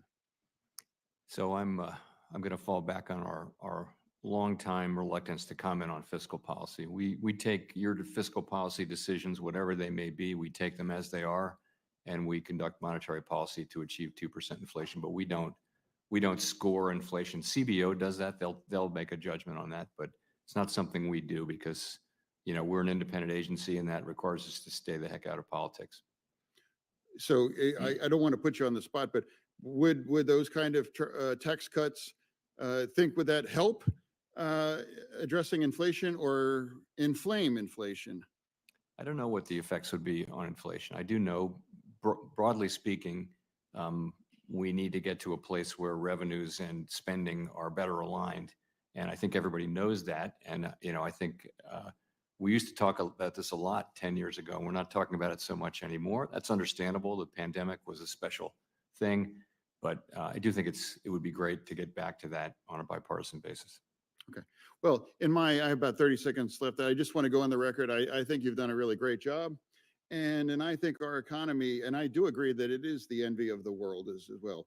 And I'm confused that more people are talking about cookies or McDonald's meals and those kinds of a thing. It's not reflective on the strength of this as well, too. And I just want to thank you for your service. Thank you, sir. Mr. Chairman. Thank you, Senator Fetterman. That's the last questioner. And thanks for your generosity and yielding to colleagues who got here before, whom you got here before, if I said that right. Thank you, Chair Powell, for joining us today. Every 6 months and sometimes more often, I look forward to working with you, continuing to work with you to strengthen our economy. Senators who wish to submit questions for the hearing record are due 1 week from today, March 14th. To Chair Powell, please submit response to those questions for the record no more than 45 days from the day you receive them. Thank you again for your testimony. Thank you, Mr. Chairman.